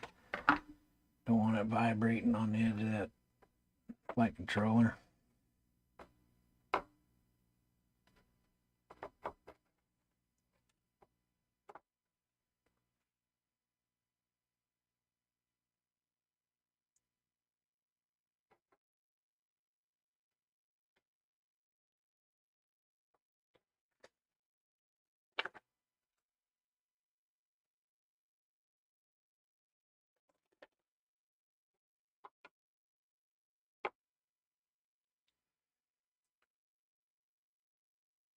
We all knew prices are going to go up from over tariffs, but I think the across the board jump in anticipation of future inventories by some is a bit much. All the more reason to find the smaller shops. You know, there was just somebody that posted something saying something about that.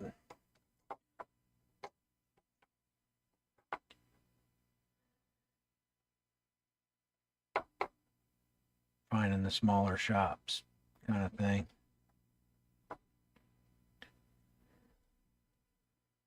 Well, I think that's where I'm going to end up putting that dude.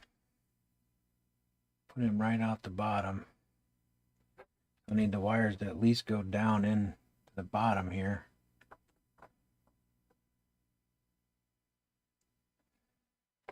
Hate to cut them too short, but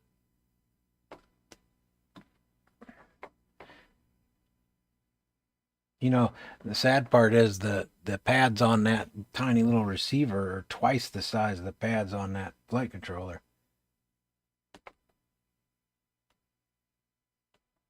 They put a lot of stuff in that flight controller, though.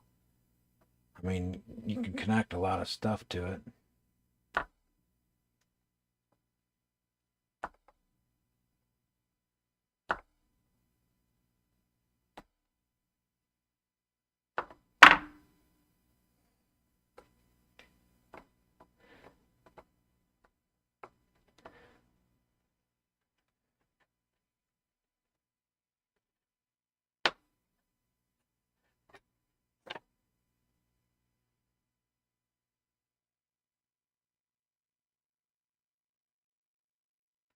Yeah, I don't know.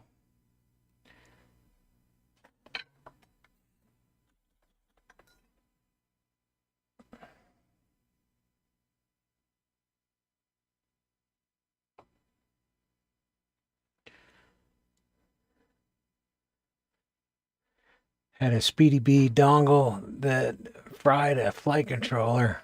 Took it apart to find a machine screw stuck to the sticky pad touching the circuit board. Man, that ain't even cool. Tell me they at least responded to your email when you had to send them pictures, right? I haven't dealt with Speedy B's customer service at all. I don't even know, do they even have any?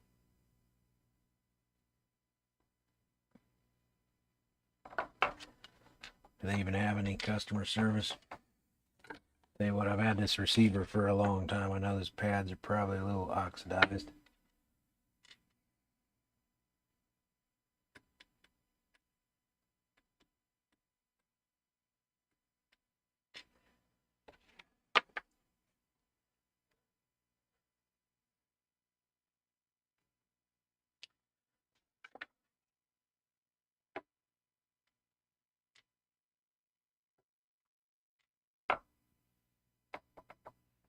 Guess I could try to get in this frame for you so you can see what I'm doing.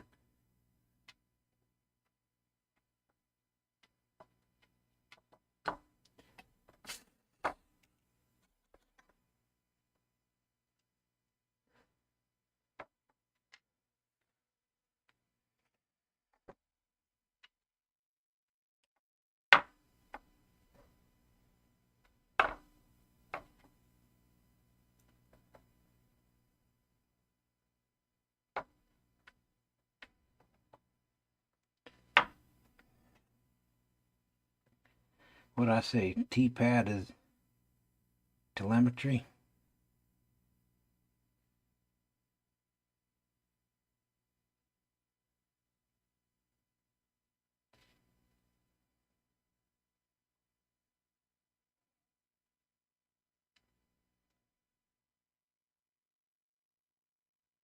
That is what I said, right?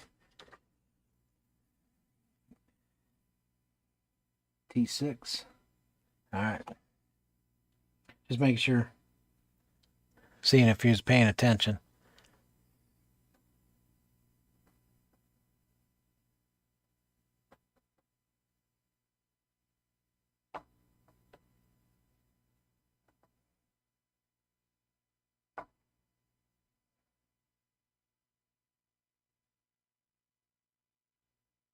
Oh, pretty rat. Get back on there.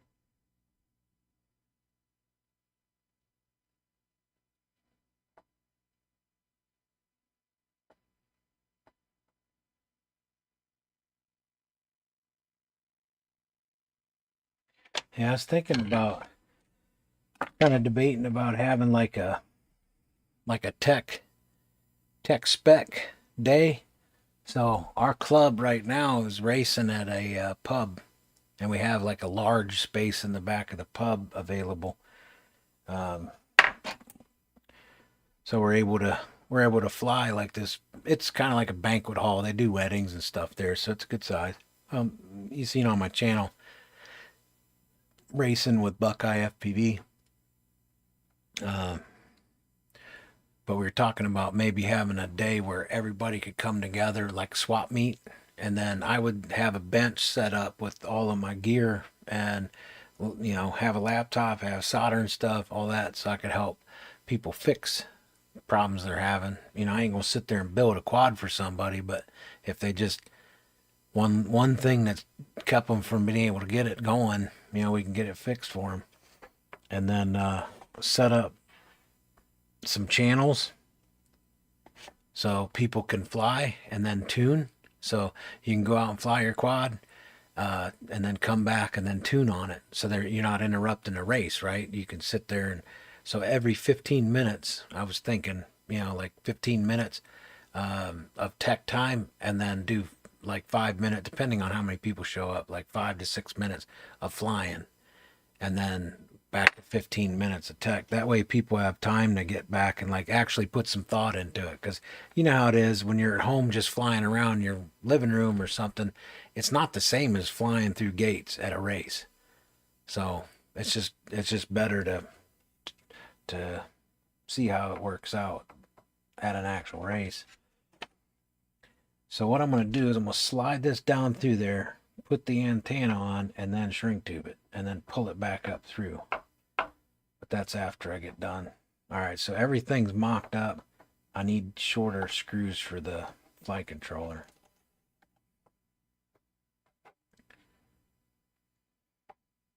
And then I also have the antenna for the Vista. Goes out the back, so that's the last thing to connect. So let me see if I happen to have something just a little bit shorter than this.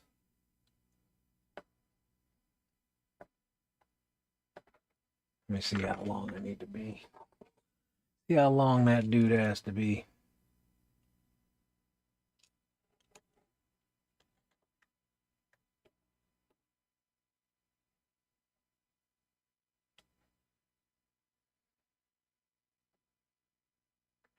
Thirteen and a half. It's a 14. Need a 14 millimeter. 14 millimeter screw to go in there. You know, I'm surprised that I don't know, YouTube doesn't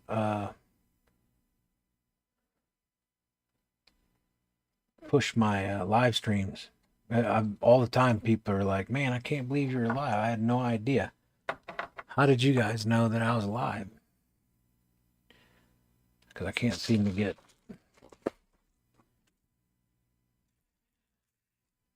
it right, I guess.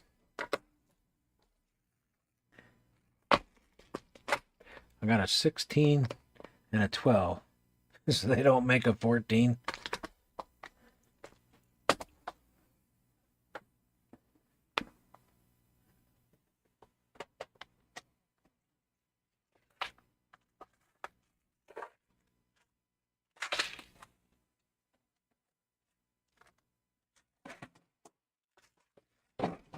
Those are M3 screws. I need 4 14s.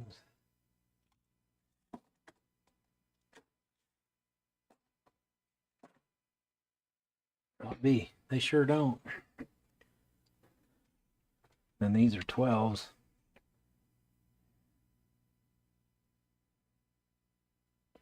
Huh. Showed up on top of the home page for me. Thanks for letting me know. Yeah, I had a couple of people say, "Man, I didn't even know. I was on, I was on my phone or whatever, and never knew that you were even live streaming." I was like, "Well, that's a bummer." So 16 and 12. Isn't that something? I don't have a 14 millimeter.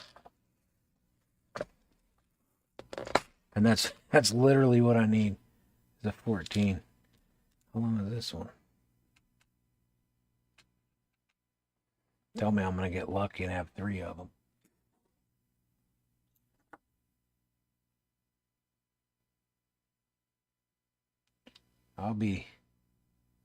That's a 14.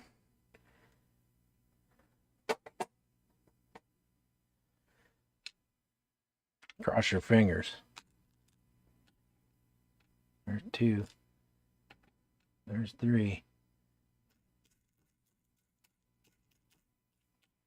And then I'm going to have to make one out of the 16. Let's put this dude in and see what it does. Fun for vote, same in recommended. Okay. But it doesn't notify. Well, I guess you have to have the bell on to notify you. I just happened to see your stream on my homepage, no notification. Huh. I mean, I don't know if there's like a button or something you're supposed to push.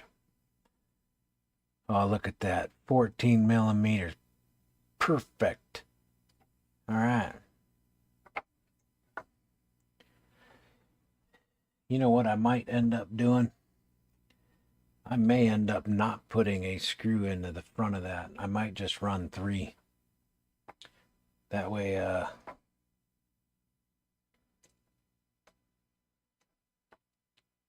yeah, I think I'm just going to run 3 screws. That way I don't have to worry about the screw smacking the back of the camera.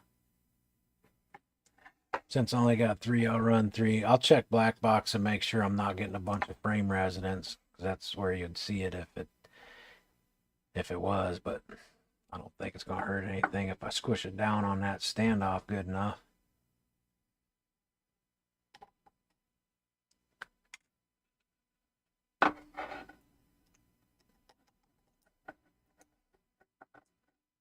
What do you think? 3 would be all right? I just happened to see this. Okay.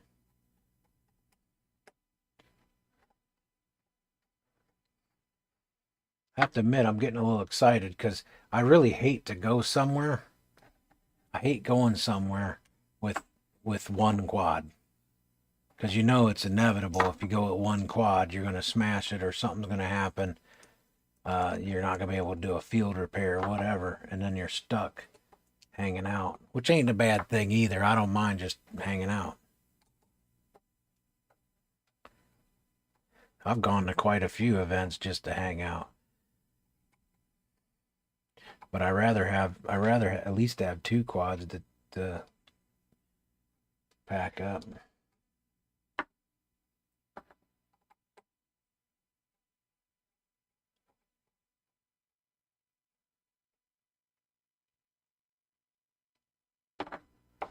All right, that should work out. Calibration warning, yeah. I wonder if I accidentally just threw a 14 in here and didn't even realize it. 16's in there. Yeah, 14 and 16 don't look too awfully different. I got a little OCD, so I probably didn't do that. That's the 12 there, because I can see it's bent.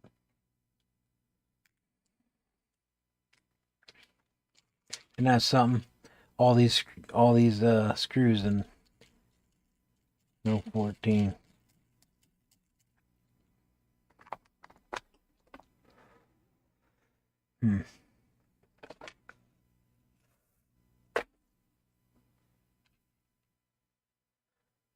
I guess I'll have to grind it down.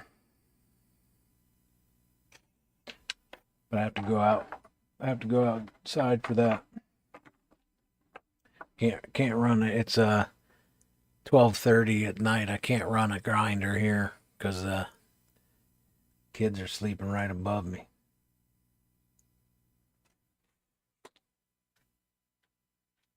What is that? Another 16. Scrapping for a 14, huh?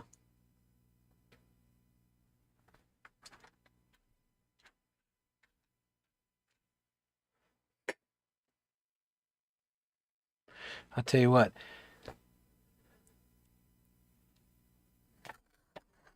I think if I ever came into money to spend on something just like, just crazy, I would love to build a beast class quad. It's just so expensive. I was talking to Ari about the motors he had on his X class, and they were like $400 a piece, And it's like, I don't know. I have a place, my club is it's a pretty large area. So I could fly it there.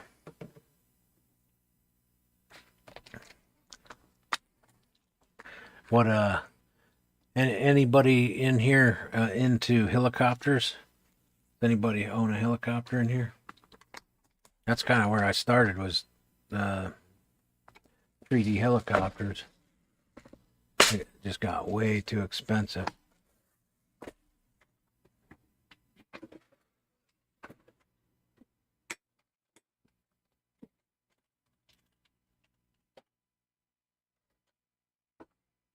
Man, I'm trying to think of where I'd find another screw. Spent 40 a motor, but 400, yeah. The custom race motors. Ari, he's a really cool pilot. Very easygoing, chilled. When I was running the mega track for multi GP at the International Open, I got to see all the beast class, X class, mega class is what they were calling it, and some of those were amazing. Like you could tell like they were meticulously put together, and the ESC, one ESC's like, good size ESC. ESCs are about, I think at the time when I looked at them, they were like 160 a piece. I think they're $160 each.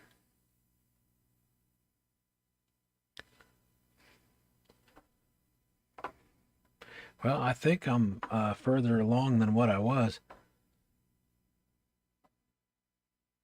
I do have space in the back, so I could technically run the longer screw in the back, run the shorter one in the front. I do have a,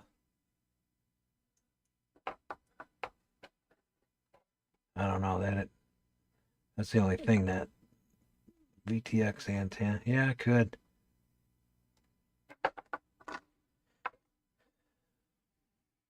Nah, I'll go ahead and burn one of these down to 14 millimeters.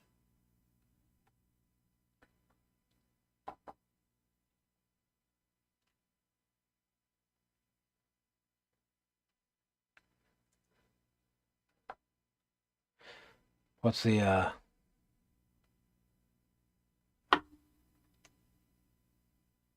wow, look at that. You see that?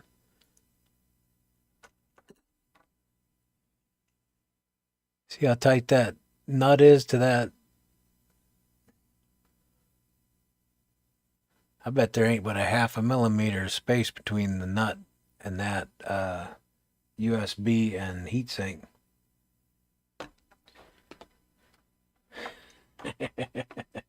I can't even get my wrench on there. Normally I tighten these down with this. But they call that, what do they call that? Self-locking. You just put it in from the bottom.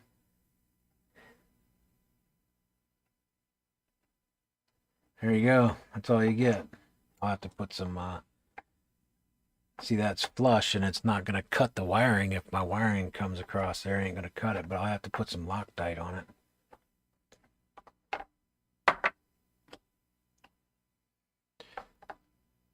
The Super Duper is super light for how powerful it is. It's a wicked thing to fly because it's like 7-8% throttle.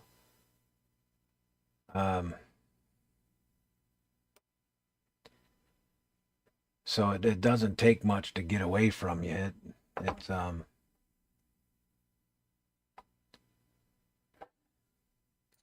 a, you know what I mean? It's like it's chaotic to fly to the point where you know it's enough chaos to fly that it gets your heart rate up.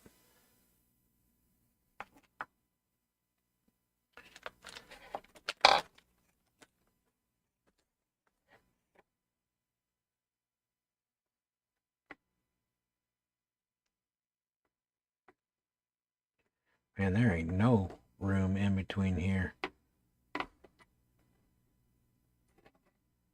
That's wild how tight that is. That's about like the Mama though. The Mama was the same way. That nut was touching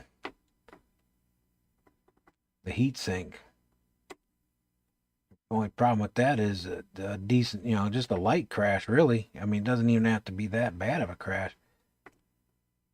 Separate that heat sink off of there. I will say one thing, their gummies aren't very soft. So that's kind of good that they're firm because it doesn't take much to get them tight. You don't have to cinch them down too much.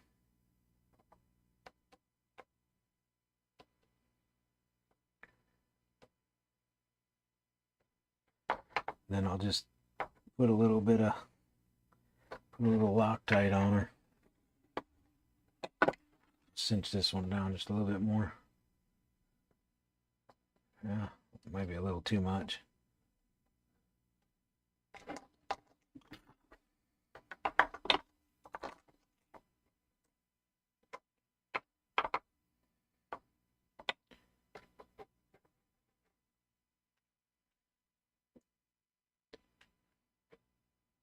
It's funny because it's 3 people in here chatting, but yet the YouTube thing says there's only one person the whole time. I don't really know I don't know how many people's actually in here. Or did everybody leave?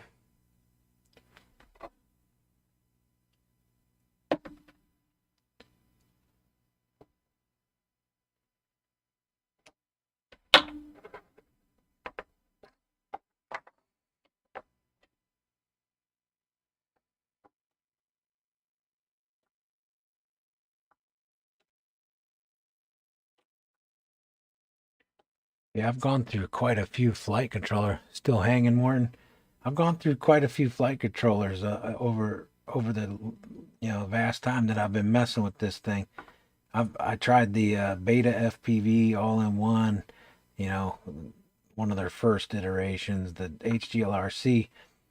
I had, okay luck with the HGLRC at first, but then, man, it didn't take long before that thing was, it would just, it would just, for no reason, it would just wig out, right to the ground. And I had all three of them running that. Or no, I had two of them running it because I was running the original Mamba. The very first Mamba 20 by 20 stack is in that quad. And that was in that stack was in a man, I don't even remember what that thing was in. I might have just bought it that way. It's still going. Says 5 on your end. Let me refresh my YouTube page. Maybe it's oh yeah, okay. It's saying 7. Okay. I don't know why I did that. I'm keeping an eye on it. You see me keep looking down over here because I'm keeping an eye on chat because I've had people tell me like, they can't see the chat is not moving and then it's frozen. I don't know why it does that. The chat freezes if I close or minimize the chat the chat box. If I minimize it, it freezes up. All right, so I got those 3 screws in there. I don't think that's going to go anywhere. I am going to get that other screw in there to tighten it down. I just need to grind it down. And I'll have to do that before I put it together, right? Because I'm going to have to get in there and mess with it.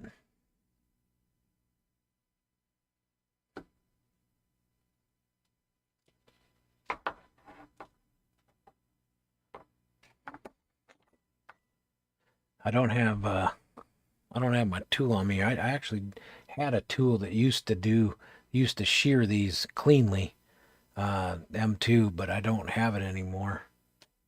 Somebody used it as a pry bar, and that was the end of that.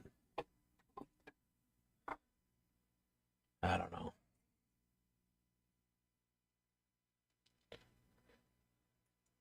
Just put a couple nuts on this and we'll see if we can snap it. The tensile strength on these are really high, but it also makes them brittle.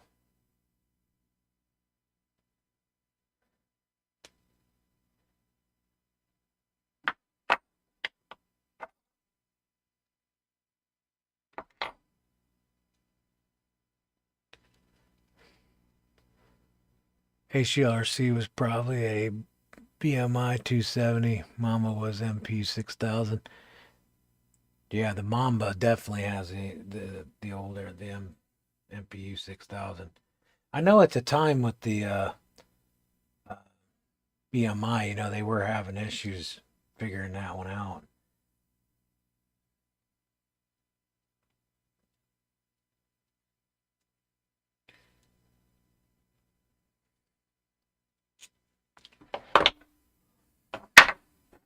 I'm just going to try to shear off a couple of millimeters here.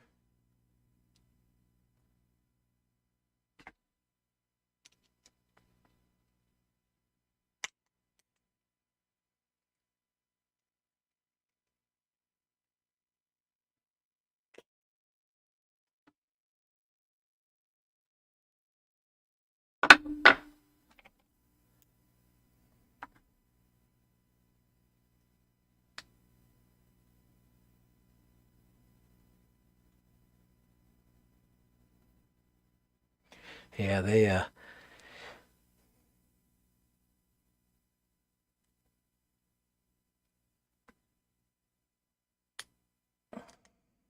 I really like that Mamba flight controller, man. It sure does bug me that they Let's continue. I know I keep saying that, but can't help it.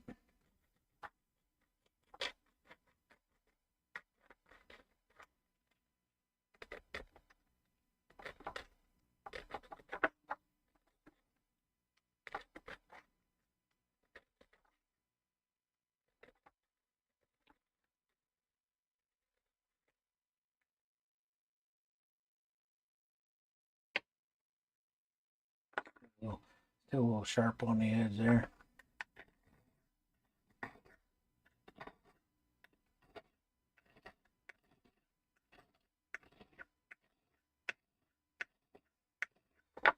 I know this ain't as fun as a grinder, but it's sure a lot quieter. You know what I mean?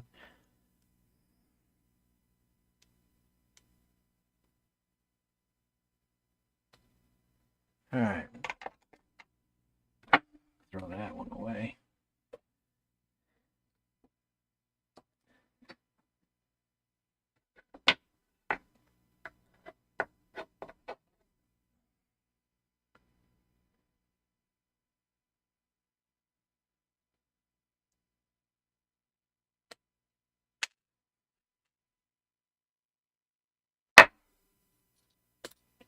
Yeah.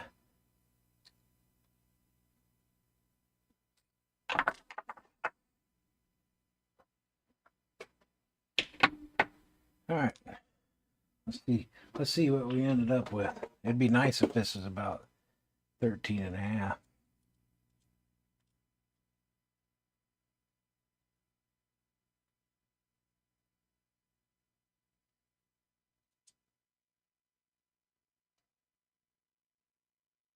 Yeah, about 13.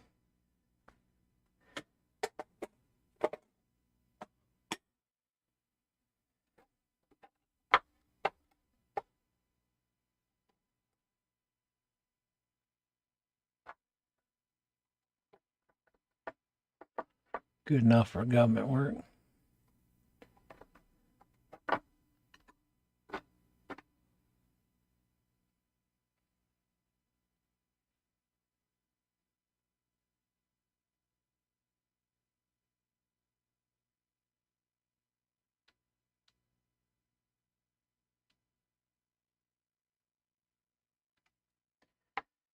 I'll take the canopy off of here.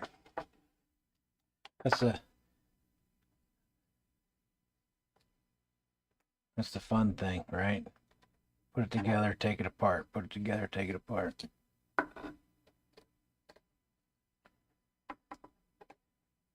How long does it take you to build a 5-inch quad?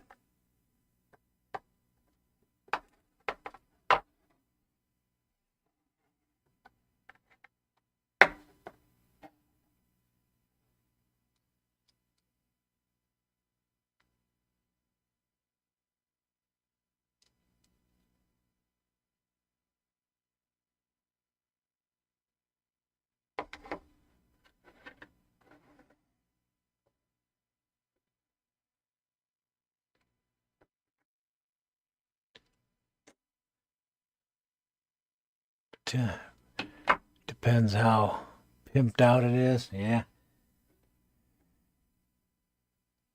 I don't know. Say just a regular pimped out quad. Nothing crazy.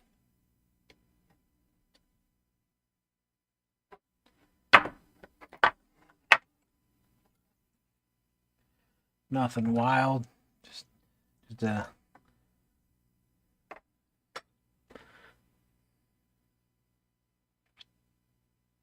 I know it took me a long time to build some of them, but there's a few of them that didn't take too long, maybe a couple hours.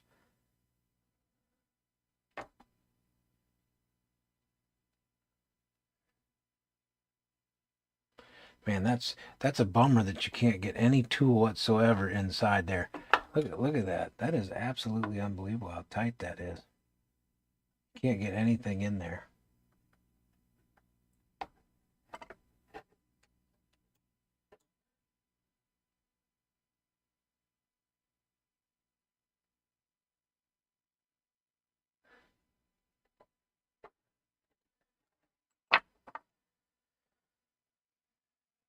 just to get the threads started.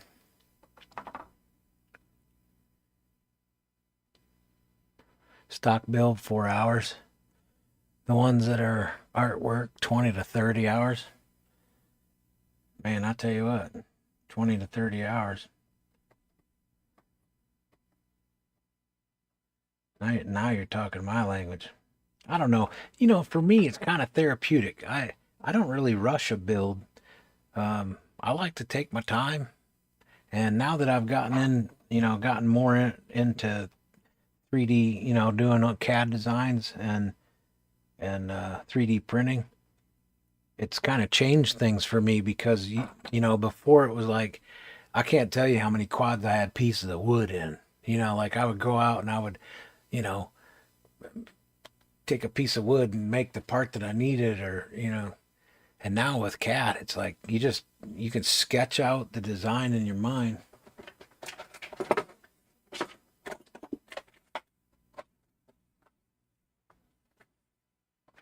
Let me see if I can find it. My stack of paperwork.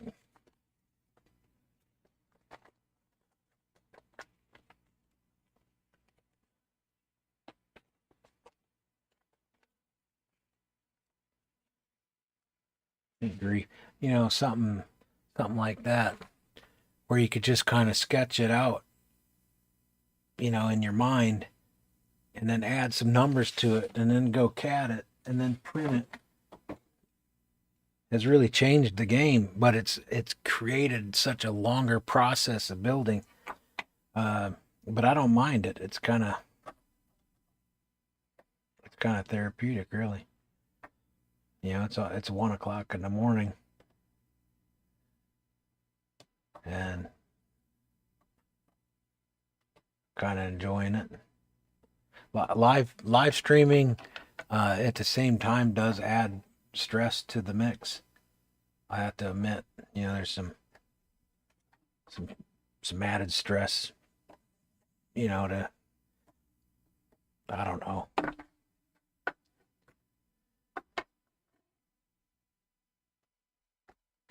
Wonder if I could squish that standoff down a little bit, but they're pretty stiff. Hey, you can't even get your tool. I don't know if I could show that to you or not. I know it's blurry, but can you see that's a really small nut. It's a metal nut, so it's small. So you can see in there that it doesn't have no space at all. If I can get the light in there, right there.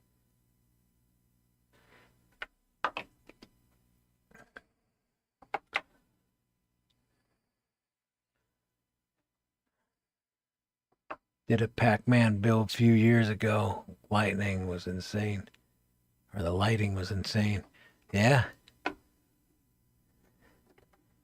You have all kinds of custom lighting on it. I know there's a few guys that have wings and they light them up. It's really fun to watch them fly around with those wings. I wonder if I could catch the edge of that sucker. Get it in there. I tell you what, I'm not really liking that.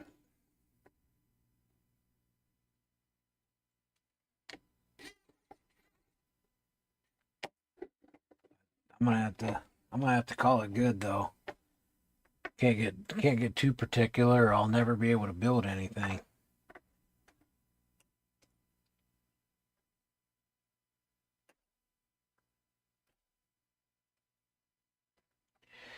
All right.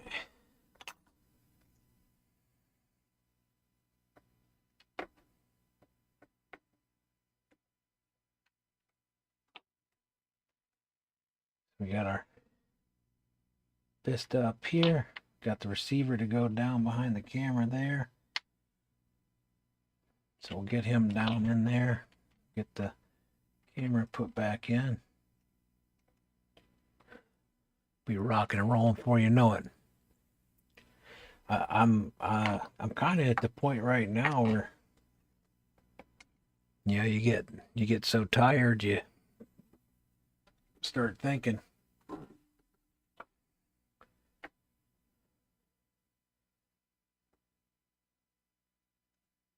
I wanted to fire it up tonight, but it's already 1 o'clock in the morning.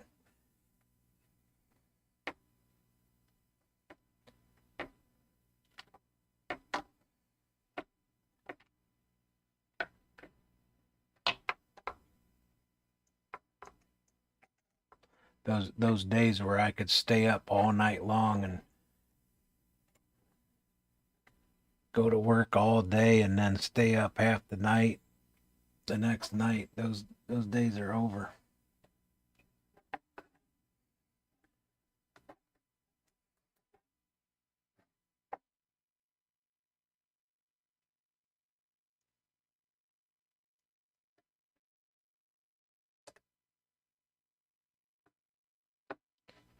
Those days are long gone, man.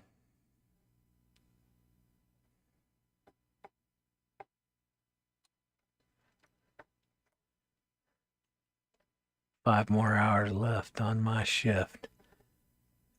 Hey, how you doing? Kestrel. Five more hours. Yeah, man.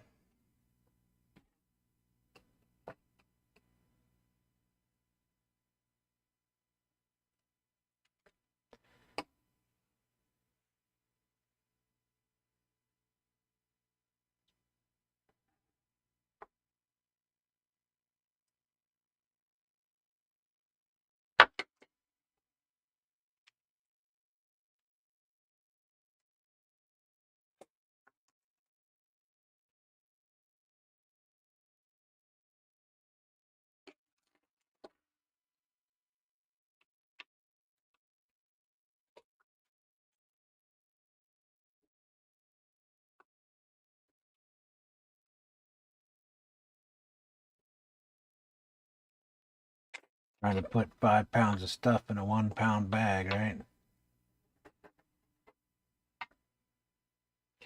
I'm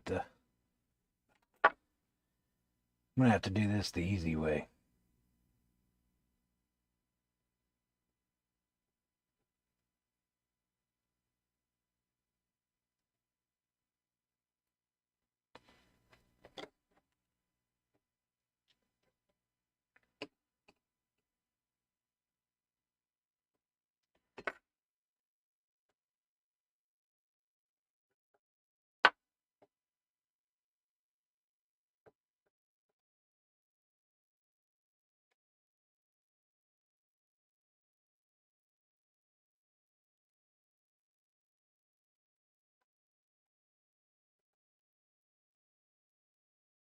Yeah, I tell you what, flying that that brand new '04,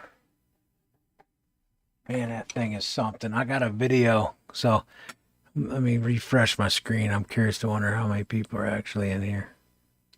Let you in on a little secret. 9.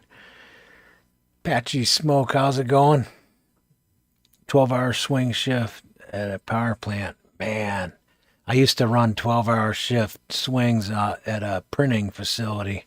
I used to, a long time ago, I was a web printing press operator. Massive printing presses. 12-hour shifts, man, that's no joke. I did it for a while, a lot of years. Patchy Smoke. Good morning, bro. How you doing? I'm doing good, man. Doing good. Getting a little tired now. I'm like fog brain. I've done a lot of stuff, but get ready. I'll be putting a video together. I'm gonna hook you guys up with a video that has all the details on this '04 Ripper. This thing is super fun to fly. It's unbelievable to fly. And someday I hope to own one myself. But I'm gonna do a video. I'm gonna show all the pieces that you need. I got my list of all the things that didn't come in the frame kit, that didn't come with the flight controller, that kind of thing. and then all the pieces and parts I'm gonna put it on the website. So I'm editing a video now, but I've got days of filming, like days and days of filming. So I gotta, you know how it is, like you gotta put it all together to make it make sense. So that video will be coming out pretty soon. I can't believe how fun that thing is to fly. That '04 system is insanely clear.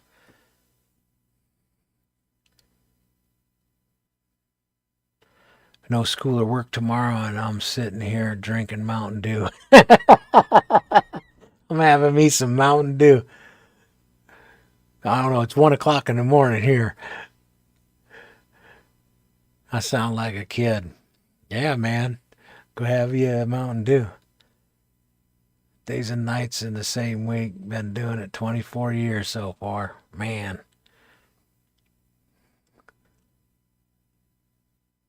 If I told you I'd frown at Oak Ridge, would you believe me?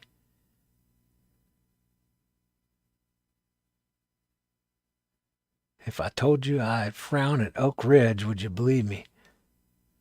Or flown at Oak Ridge. Oak Ridge. I don't know why. Oak Ridge is not coming up to my mind.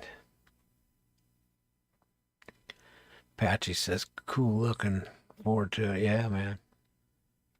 It's going to be a race quad of all race quads.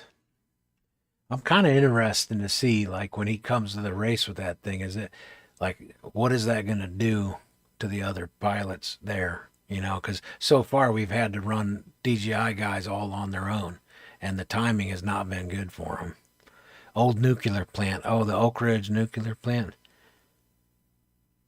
Yeah. Got to fly the cooling stacks. I've always wanted to do that. It looks fun. The big cooling tower.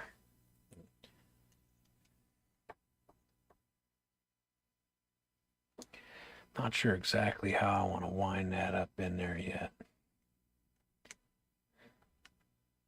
Kind of want to get this dude. I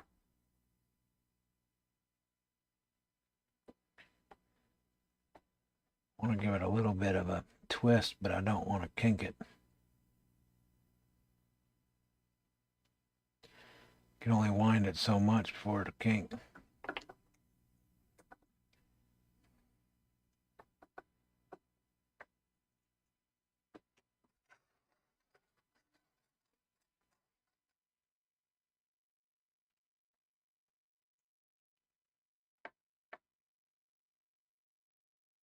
Yeah, the problem with this build is you have to use short lengths.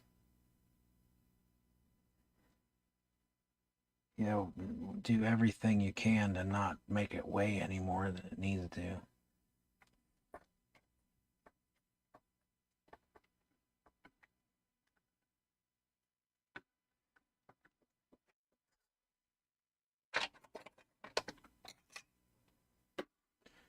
Get out my nylon tweezers here.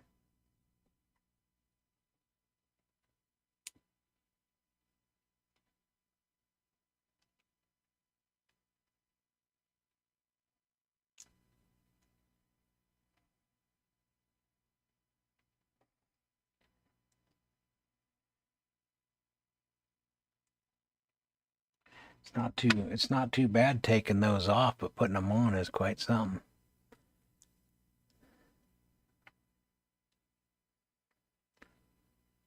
Hello. How you doing? Chanawana? Flew there over a decade ago with their blessing. Oh, that's cool. Yeah, man, it's not too hard to get permission. If you show them what you're doing, you're not meaning no harm. You ain't gonna, you know, you ain't gonna steal anything, or if you let them know you'll be responsible, you can get permission to fly just about anything. Man, that is something. That is like right there.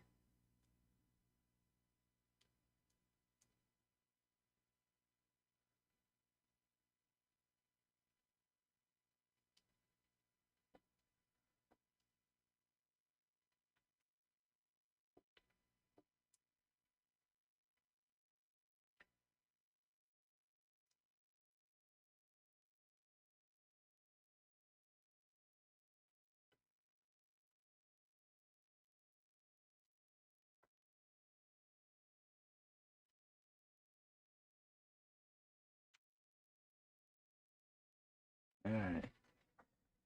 She's in. Now I gotta find that little clip.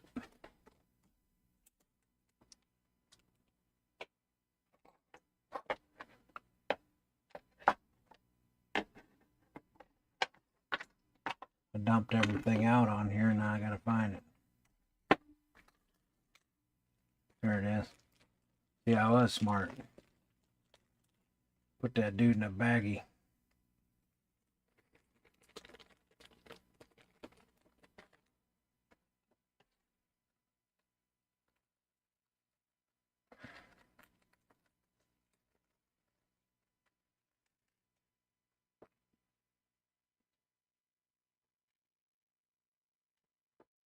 The infamous clip. They just, I don't know, they find themselves getting lost so easy. And you can't find them again. Not even the right clip. That ain't even the right clip. That's off of a different VTX.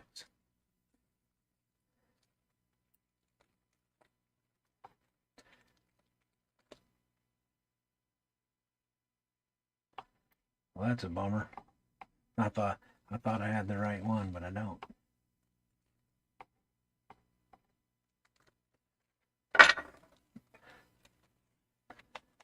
Now I'll be searching for it.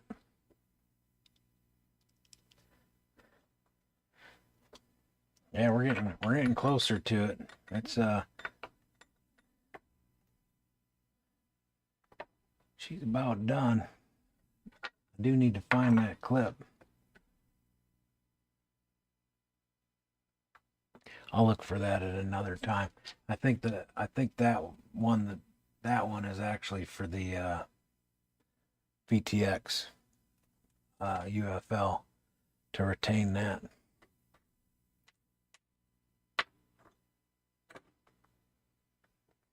Yeah, I'll have to look for that clip at another time. But yeah, it's a little after 1 o'clock. I think I'm gonna hang tight. I'm gonna look for that clip, and then all I have to do is put my strain relief back on, finish my antenna here.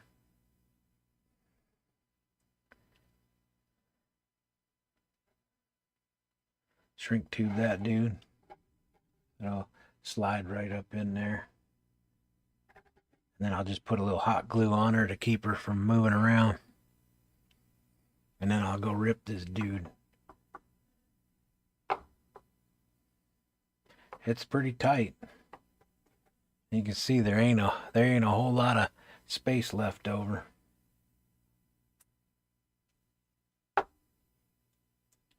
And then the other thing is, when you're building something like that, you also have the prop line. You can see how close I made my canopy. In the back, everything's fine. There's plenty of room in the back. But the front canopy's just a little bit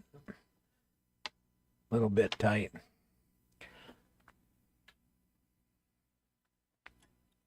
Power to weight ratio. That's what makes it so fun.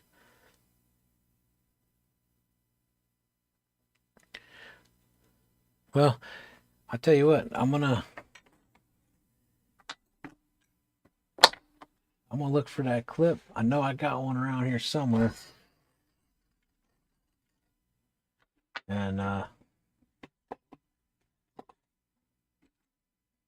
you never know when I'm going to be live streaming. I debated about going back to the live stream format where I have like a PowerPoint. I kind of go through some information, take questions, and then I don't know. The hanging out's kind of fun too. So it's kind of like, do people like just hanging out? Before I end the live stream, does anybody have any question I can answer, or something going on you want to let me know about? The next race is the UDL championships in Dayton, May 3rd. Other than that, I don't know of any.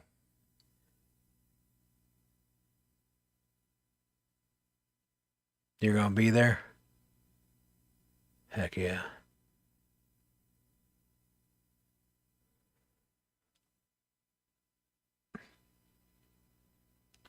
If you stream, they will come.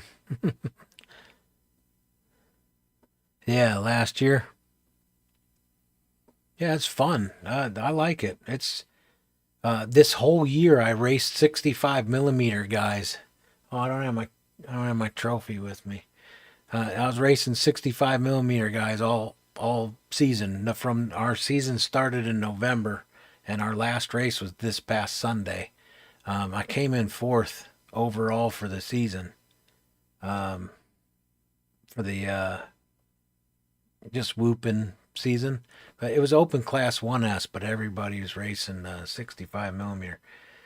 And I just decided, you know what, I'm flying my UDL all year. So I did. So I'm looking forward to the UDL race. But don't worry about me. I'm a professional crasher. I get excited and I crash a lot. If I don't get excited and I zone in, I'm pretty fast, but it don't happen too often. Yeah, table right next to me. I got the flash from you, didn't I? Your OS was that right? Your OSD said like slow down Gary or something. Yeah. Yeah, that was weird. So here's the thing. Last year's UDL race, I didn't know it, but like Warden was pulling away, and I'm like, I went up to him later. He probably thought I was accusing him of something, but I wasn't. I was just getting frustrated because he was pulling away, and I'm like, I'm on the line with him. There's no way he could pull away because they're both the same build quad, right? And and I kept asking him, and then I flashed the quad, thinking there was something going on with the quad. I didn't know it, but I helped somebody. I don't know, they were in Germany or something, but I was down here showing them stuff on my radio. And I ended up putting a 13% throttle cut on my radio, showing him, doing this tutorial. And I forgot to do anything about it. I went to that race with the 13% throttle cut on a UDL, already slowed down. I didn't find out until the next day after I was like qualifier 3 or 4 racing 65 the next day at Buckeye. Uh, then I found the in my radio that I had that throttle cut. I was so aggravated.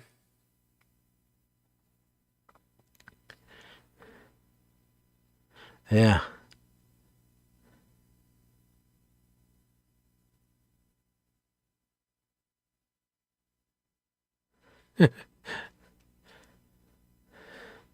Yeah. Yeah, I was a little bummed about that. So I'm kind of interested to see what happens this year, without having a 13% throttle cut. But I think that the new firmware is too slow. The quads are too heavy for that slow of RPM, in my opinion. Um, it's it's hard not to hit the floor just doing a simple maneuver. I think the RPM needs to come back up a little bit. There was something else. I can't remember what it was. There was something else. I think the boost, it's too aggressive, so it needs to be shaved down. Obviously none of these changes can happen during qualifying. Once you started, it is what it is. But next year, next year's qualifying starting, I think it'd be a good thing. And trust we trust. Yeah, just go with it. And thrust we trust. Sorry, but what I'm having to read off of is like I have a little cell phone. That's how I'm reading chat. Someday I'm gonna have a monitor. Like, you know what I mean? because the computer screen is too small to even. I know that things are working over there, but it's too small.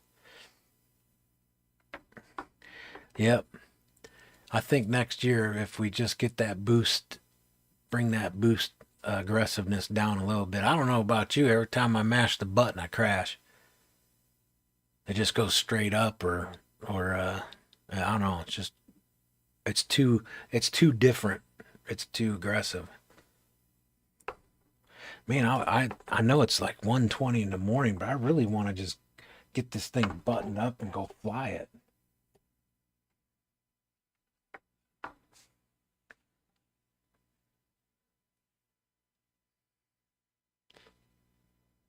We had a 3-gate cork screw at one of our qualifiers. It was tough with the UDL. A 3-gate corkscrew. Yeah, that would be tough. Because once you go around, you're like, you get the one, you're like good, and then that other one you start to kind of go a little wide on, and then you keep trying to hit the floor out of it. I've got a wireless foot switch for a boosting. Man, see, I was gonna build me a wireless foot switch and I didn't. You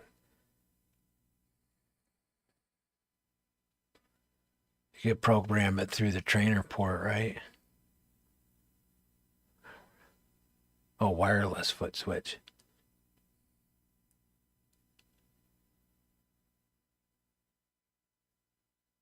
Off access, how's it going?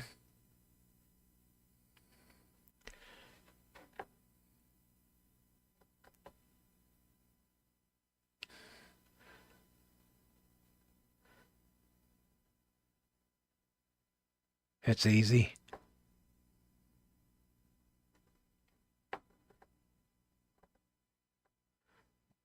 Wireless garage door opener wired to my boost switch. Nice. Gave me some ideas. Next year. I don't know. I didn't even use boost. I don't know. We'll see what I don't know. Whatever Isaac's gonna do on the car. I mean, if he has a pretty good straightaway, I'll be using it. But I'm not like the last UDL race at Buckeye, man. It was all kinds of craziness going on. It's tough to, anywhere really on the course to boost. I got a video on it.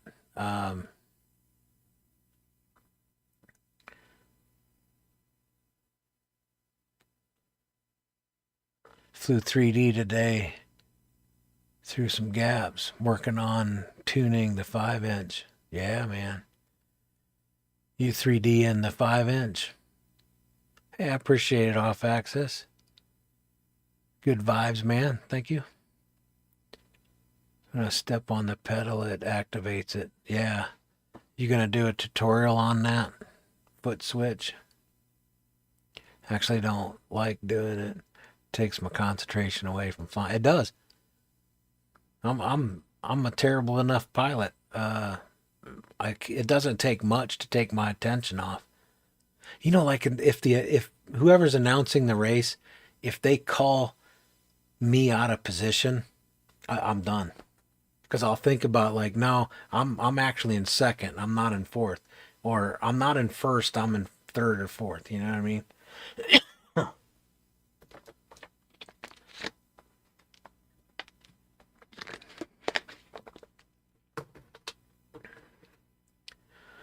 Is there a tariff on CA money? I don't know. I have no idea. Someone else built a tutorial on YouTube. Yeah, I was thinking about it. I don't know. I don't know. It doesn't matter if I push the button or if I step on a button. I think, like you said, it's going to take my mind away from it.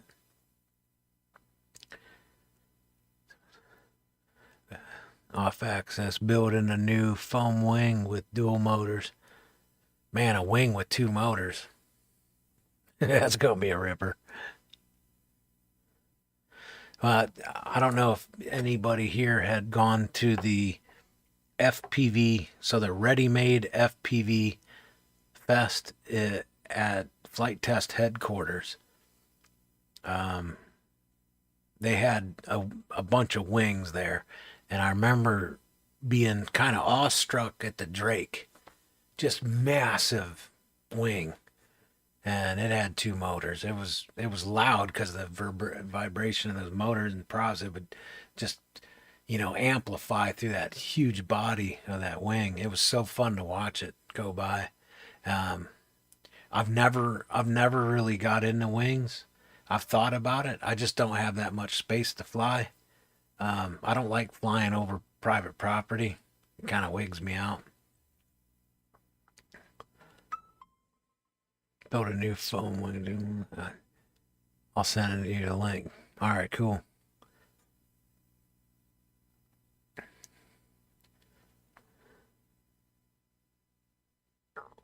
All right, I think I got it.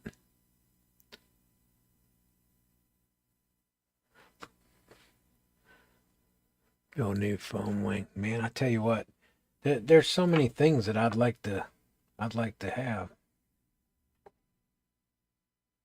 I think a wing would be nice. Man, that's a bummer. I can't believe that clip is missing. I know I put that thing in my bag. I'm gonna have to go digging for it. I mean, there's the cable right there. So you would think that the baggie with that clip and screw would be in here. I'm pretty sure that's not the right clip.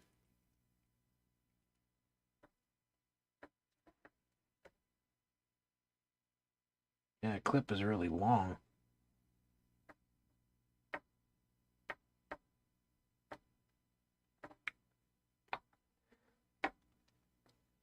Definitely not that one.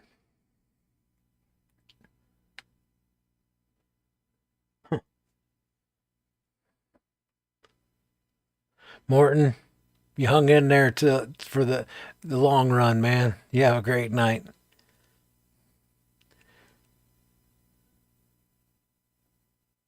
Yeah, that's why I'm building small, cheap planes like Lemon and others are doing. Sub 250. Yeah, Lemon's plane that was pretty cool. I have the foam. I have the motor. I kind of have everything I need to make one myself. Um, Maybe I'll do that. I get some time.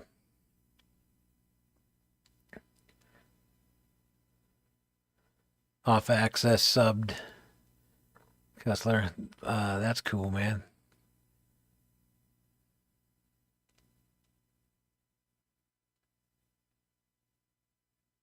Nothing to see on my channel, dude. But thanks. Yeah,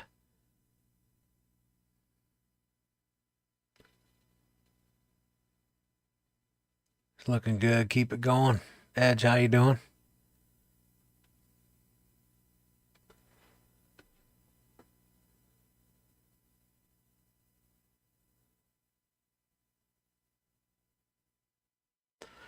Yeah,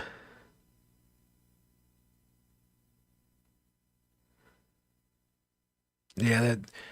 That's the only thing though. The tariff stuff. I don't know. I've been following some of it, and I don't know. I do like a joke.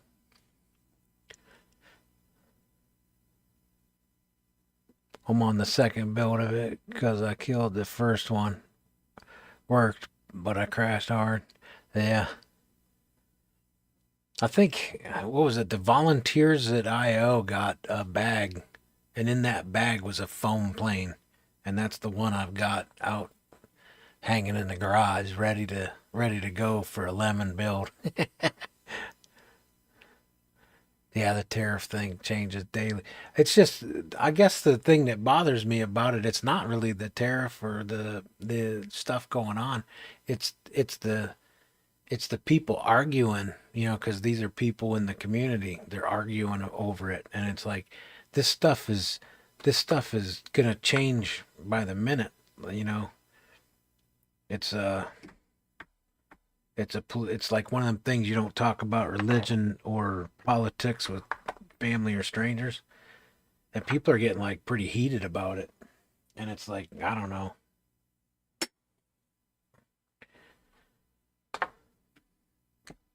It is what it is. I just don't like when people argue about stuff that's temporary.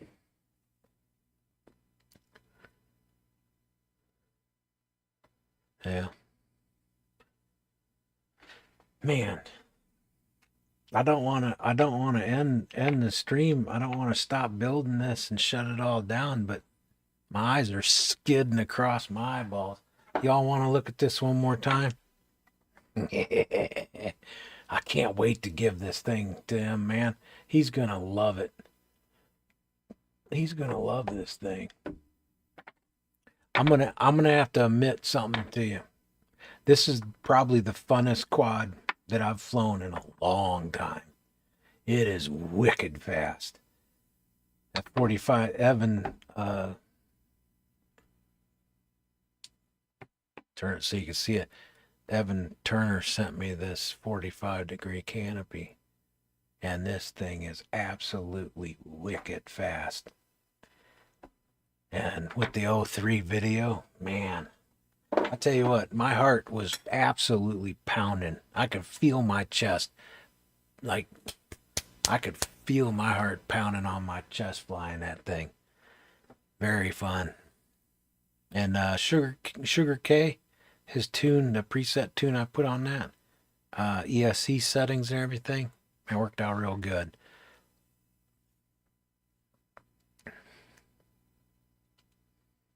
Off access, and it's not our choice per se, etc. But yeah. I haven't flown a bottom mount battery 5-inch in a long time. Is it a racer? Yes, sir. It is a racer. 5-inch race quad. You know, he's gonna put that DJI race mode because it's got the Pro. So the O4 doesn't have race mode. The O4 Pro has race mode with 15 millisecond latency. Now I flew this thing. I was just like power looping my kid's jungle gym and like split S and power loop and split. I mean, I didn't have any issues. The latency for me was fine, and it's not even on race mode. So I can only imagine on race mode, you could probably put it through its paces.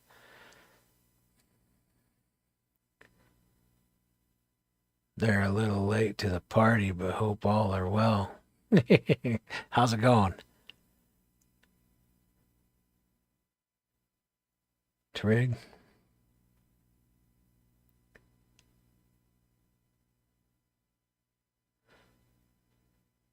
What is top speed? Edge asks for top speed. Man, I tell you what. I'm gonna say it's up there. It's more than 100 for sure. It's it's not I don't know if it's as fast off the line as this one, but it would take this one out. And this is one of the fastest quads I own. Yeah. Yeah, it's pretty fast.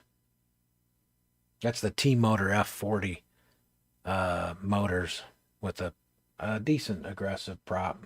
MCK props is what I had on it today. Um, it's pretty fast.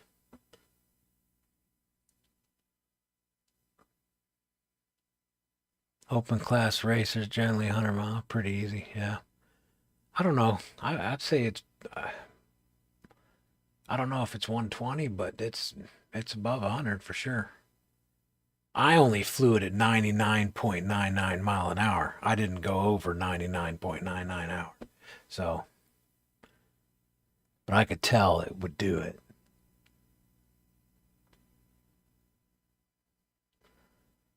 All's well, thanks for asking. Just dealing with the tariffs. Yeah, we were just talking about that. I don't know. I'm kind of on the fence about the whole thing. I know enough because I've been in business, and I understand how it all works. So I lean to one side and then I understand the other side. I'm a pretty easygoing guy, you know, but definitely not something for my live stream to argue about. Open class racer, generally 100 mph. Yeah, I already read that. Mine are about 135 with a 4" and 5". So just wondered. Yeah, 135. That's up there. That's a fast quad. This what did I get the weight on? I don't have the weight on me right now. I think the weight was 356, 353, something like that. 334. I have to weigh it again.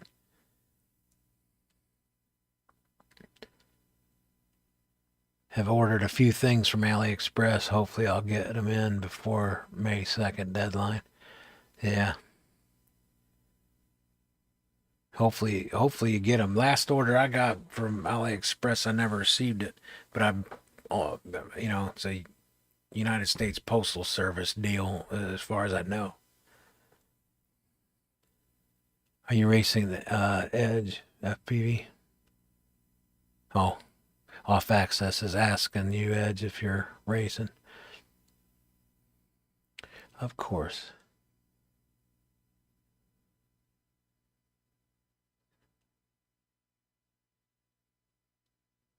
Only 107 has a speed limit.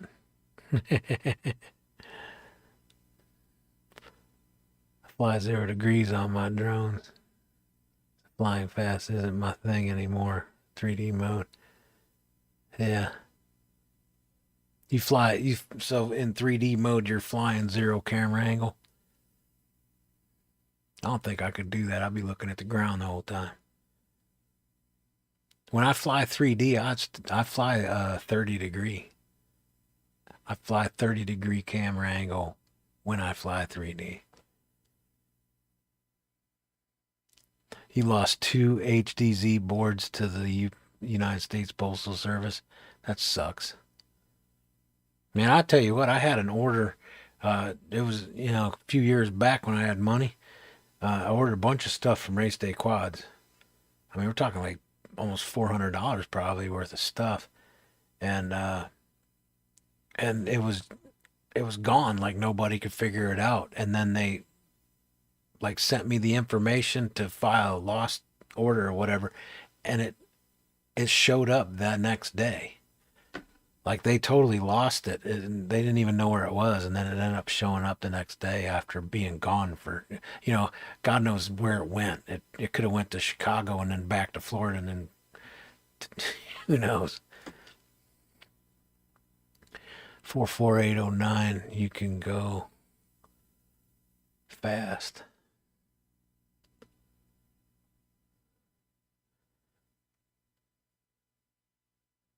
Most 3D flyers do 0 or 5 because when you're upside down, it's the best to see less ground. Try to line up. Yeah. Yeah, if you're flying through gaps 3D.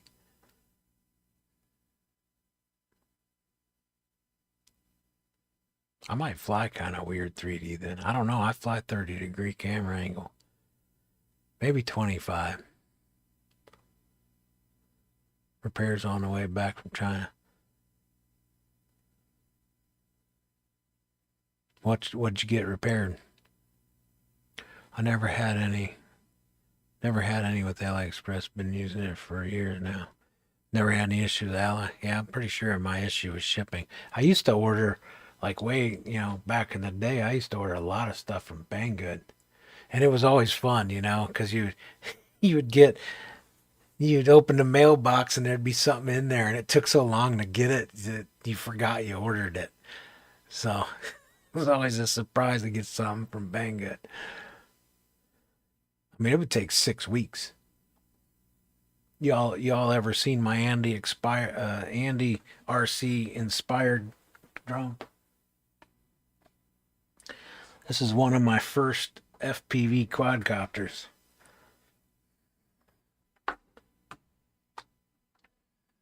Andy RC was it's still, and that's a 0 camera angle, right? Almost 0, maybe 2%. Or 2 degrees, I mean. Yep. It'll fly right now. I could put a battery on that thing and fly it right now. Yep. It's been updated and everything. It's super fun. I don't fly it that much anymore because you can't find some of these parts no more.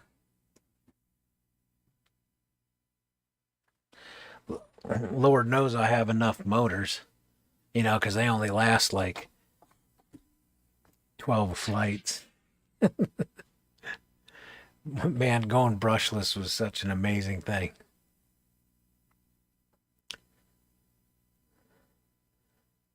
It has cut my drone hobby bill in half. Yeah.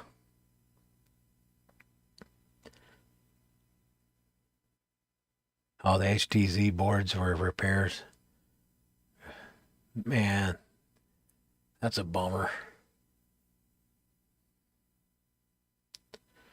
Full of suspense. Good luck on the quad. Time to go to bed. Should be a good one. Thanks, Ed. 5 to 6 hours. 6 hours. Yeah, 6 hours of flight time on them for the garbage.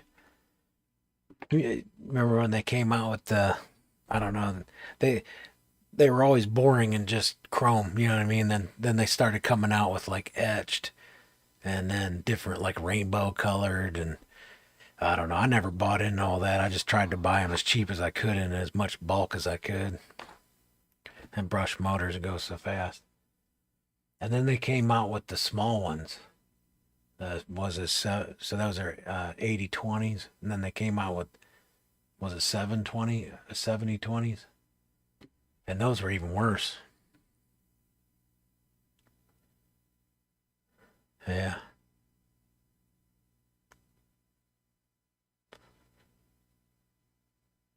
Yeah, I tell you what, man, today was a good day. Today got me fired up. That's probably why I'm doing this live stream and working on this, because flying the goggles 3 with that '04 system, man, was that awesome.